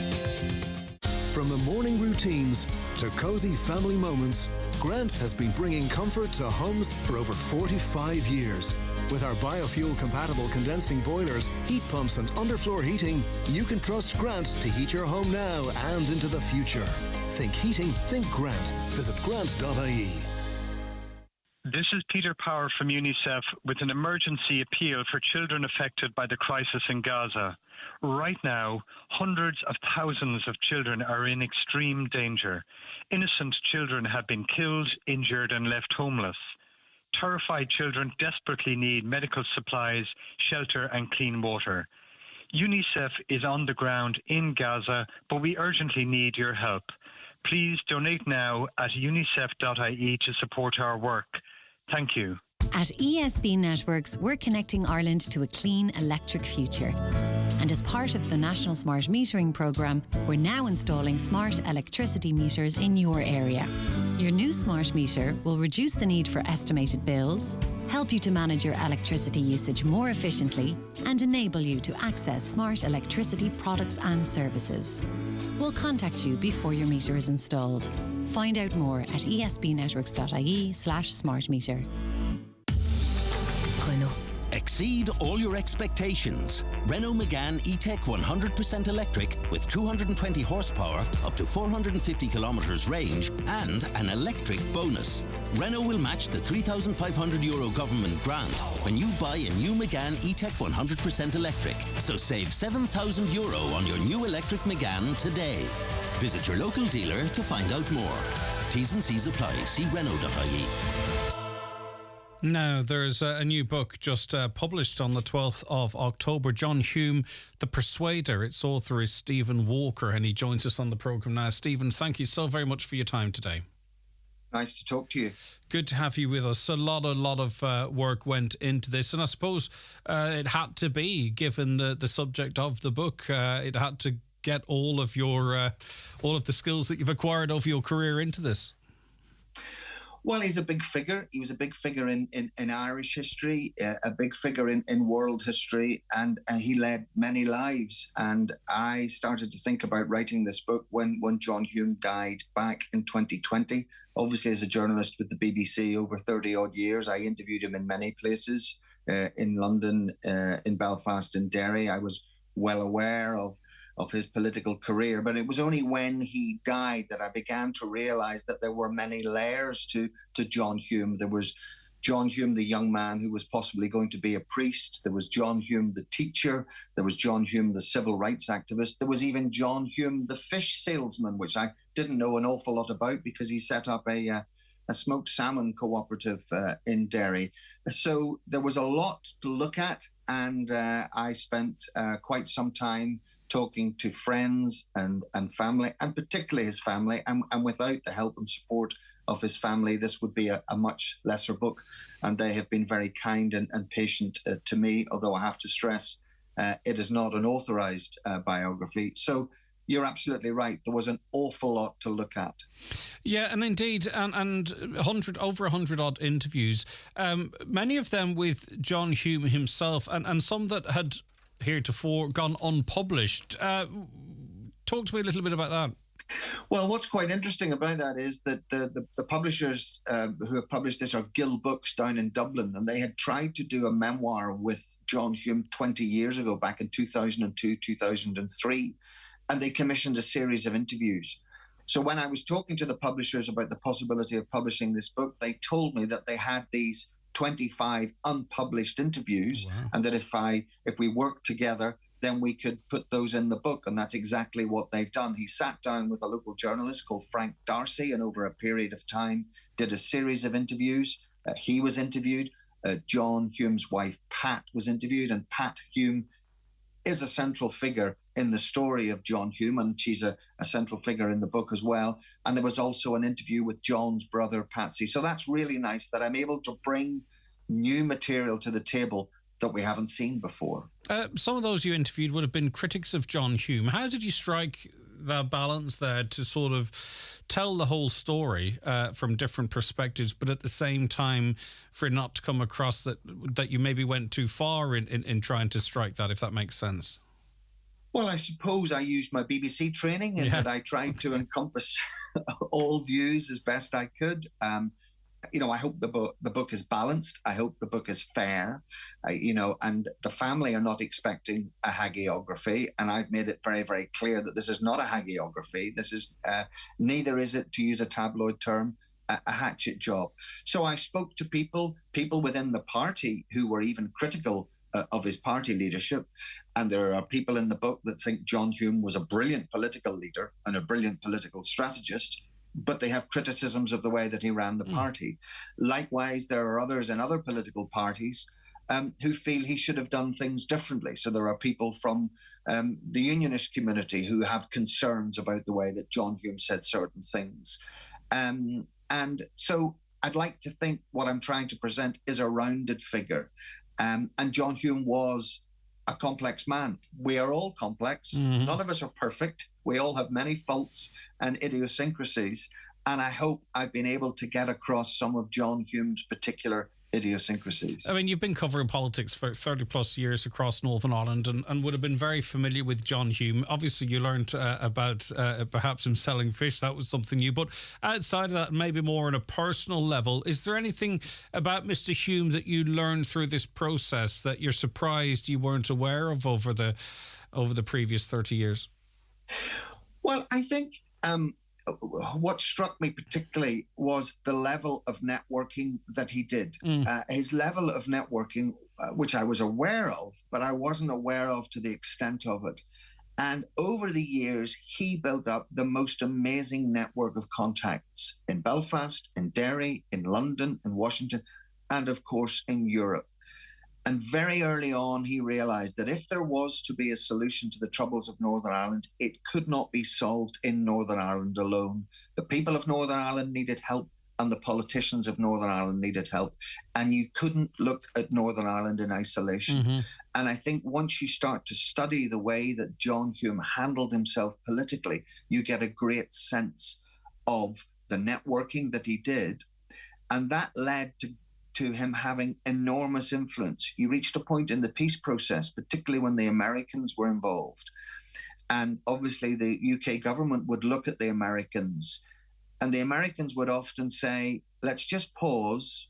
What does John Hume think? And to get that level of interest in the White House, in the office of the most powerful man in the world, gives you an indication of the kind of influence that John Hume had. Fascinating stuff. Now, most people would know the parts of John Hume's life, but then obviously in the latter years, in the final years of his life, we weren't as exposed to as much as we had been in the past. You give us a bit of an insight into those final years, a glimpse, I think it's described as, into the final years of his life. Yes, obviously he had dementia. And he wasn't able to remember some of the key things he was involved in, the Hume Adams, the Good Friday Agreement, the peace process. And he didn't really get the retirement that he probably should have deserved. What's interesting about the latter years of John Hume is that he was surrounded by a blanket of love. He was surrounded by a blanket of love by the people of Derry, because he used to go walking the streets of Derry, and Pat Hume didn't really worry about him because she knew that somebody would offer him a lift home. Somebody would say, oh, there's John Hume, and they'd wind down the window and say, John, do you want a lift home? And they'd take him home. Yeah. Or if he was out having a cup of tea or a drink, someone would make sure he got home. So Pat Hume is on record as saying she found Derry to be a very dementia-friendly city. So she was very, and I thought that was quite nice in a way that here was a city, in a sense, saying thank you to a man who had looked after them and represented them and fought for them. And then in his final years, when he needed a bit of help and support, the favour was being returned. And I thought that was quite nice. And and then in his later years, obviously, he was in a home very close to the border, and he was looked after very lovingly and caringly by the staff there. And the family were very pleased about the level of care he got. And one of his carers is Amy McCloskey. She is in the book. She talks for the first time about the love and care that John was given in the home, and the fact that even though large parts of his memory had gone, he was still able to sing. He was still able to sing in English, in Irish, and in French. So he was still able to perform. And there are some nice moments towards the end of John Hume's life, and Amy McCloskey speaks about that in the book. Yeah, and I'm sure you really felt, and you've sort of talked on it a little earlier, the desire, maybe even pressure to get this right. And you're happy with that, obviously, I think, and it's been received in a way that would tell you that you've got this right. Well, people will always criticise, we're flawed and we're sorry? I'd say stay off Twitter, you'll be okay. So, people will always have an opinion. People may dispute, I think your interpretation is slightly wrong there or whatever. But I mean, I've tried to use as many sources as I can. I've spoken to family, I've spoken to friends, I've spoken to colleagues, I've spoken to political rivals. And I've had to do an awful lot of transcripts because, as you know very well, 100 interviews means 100 transcripts. I'm afraid that's a lot of trees. I'm sorry about that, but nonetheless. So there's a lot of people. So I've tried to make sure that where I'm using sources, that they are properly sourced, that I'm based on what people exactly told me. Yeah. But there are always going to be people that may question certain things. Of course, and it's beautifully put together and very accessible the way it's been laid out too for people to read and enjoy. Stephen, it's available presumably from all the usual places? It is. It's available, as they say, the cliche, all good bookshops. It's available on the internet as well, but I'd love it if you went to your local bookstore. That would be brilliant, but it certainly is available. There'll be a lot of interest, obviously, because John Hume was a regular at the likes of the McGill Summer School. He had a property in Moville, and so there'll be a lot of interest here right across the northwest in Donegal. He was a big fan of Donegal, and Donegal is a very important part of the John Hume story. Yeah, okay. Read all about it in John Hume, The Persuader. Stephen Walker, thank you so very much, and congratulations on a great piece of work. I appreciate it. Thank you. Bye-bye. Take care of yourself. 086 60 25,000 WhatsApps and texts to that number. Okay, we're heading towards the end of the show. Stay where you are. The eagerly anticipated brand new production of the Broadway smash hit musical Sister Act is on its way to the Bord Gáis Energy Theatre in Dublin. Join Highland Radio as we make way to this unforgettable show on Friday 23rd of February 2024. Your trip includes luxury transfers, bed and breakfast at the 4-star City North Hotel in Dublin, your ticket to the show and a shopping trip to Dublin City Centre. For more information, call Highland Radio on 074 91 25,000 or visit highlandradio.com. At Evolve, we're all about connecting people. Our network is in use to Northern Ireland, and we're the first to confirm biomethane injection into the grid. Right now, you could reduce your carbon footprint when switching from an old inefficient oil boiler to a new gas system. You can also enjoy instant heat and hot water on demand. Take control of your energy costs with a pay-as-you-go function from as little as £5. Upgrade your heating today by visiting evolvenetwork.co.uk. It's the Right Price Tiles and Wood Flooring biggest ever sale. Up to 50% off everything in store. All tiles, all wood flooring, all outdoor slabs, cladding and bathware. Everything slashed in price. This sale is not to be missed. Right Price Tiles and Wood Flooring biggest ever half-price sale extended until Sunday. We all need to top up now and again. If you're pregnant, your flu and COVID-19 vaccines will give your immune system the top-up it needs to help protect you in the months ahead. Both flu and COVID-19 can cause serious illness in pregnancy, and your vaccines will help protect you and your baby. So put a vaccine appointment on your to-do list or talk to your doctor or midwife. Visit hsc.ie for more information. from the HSC.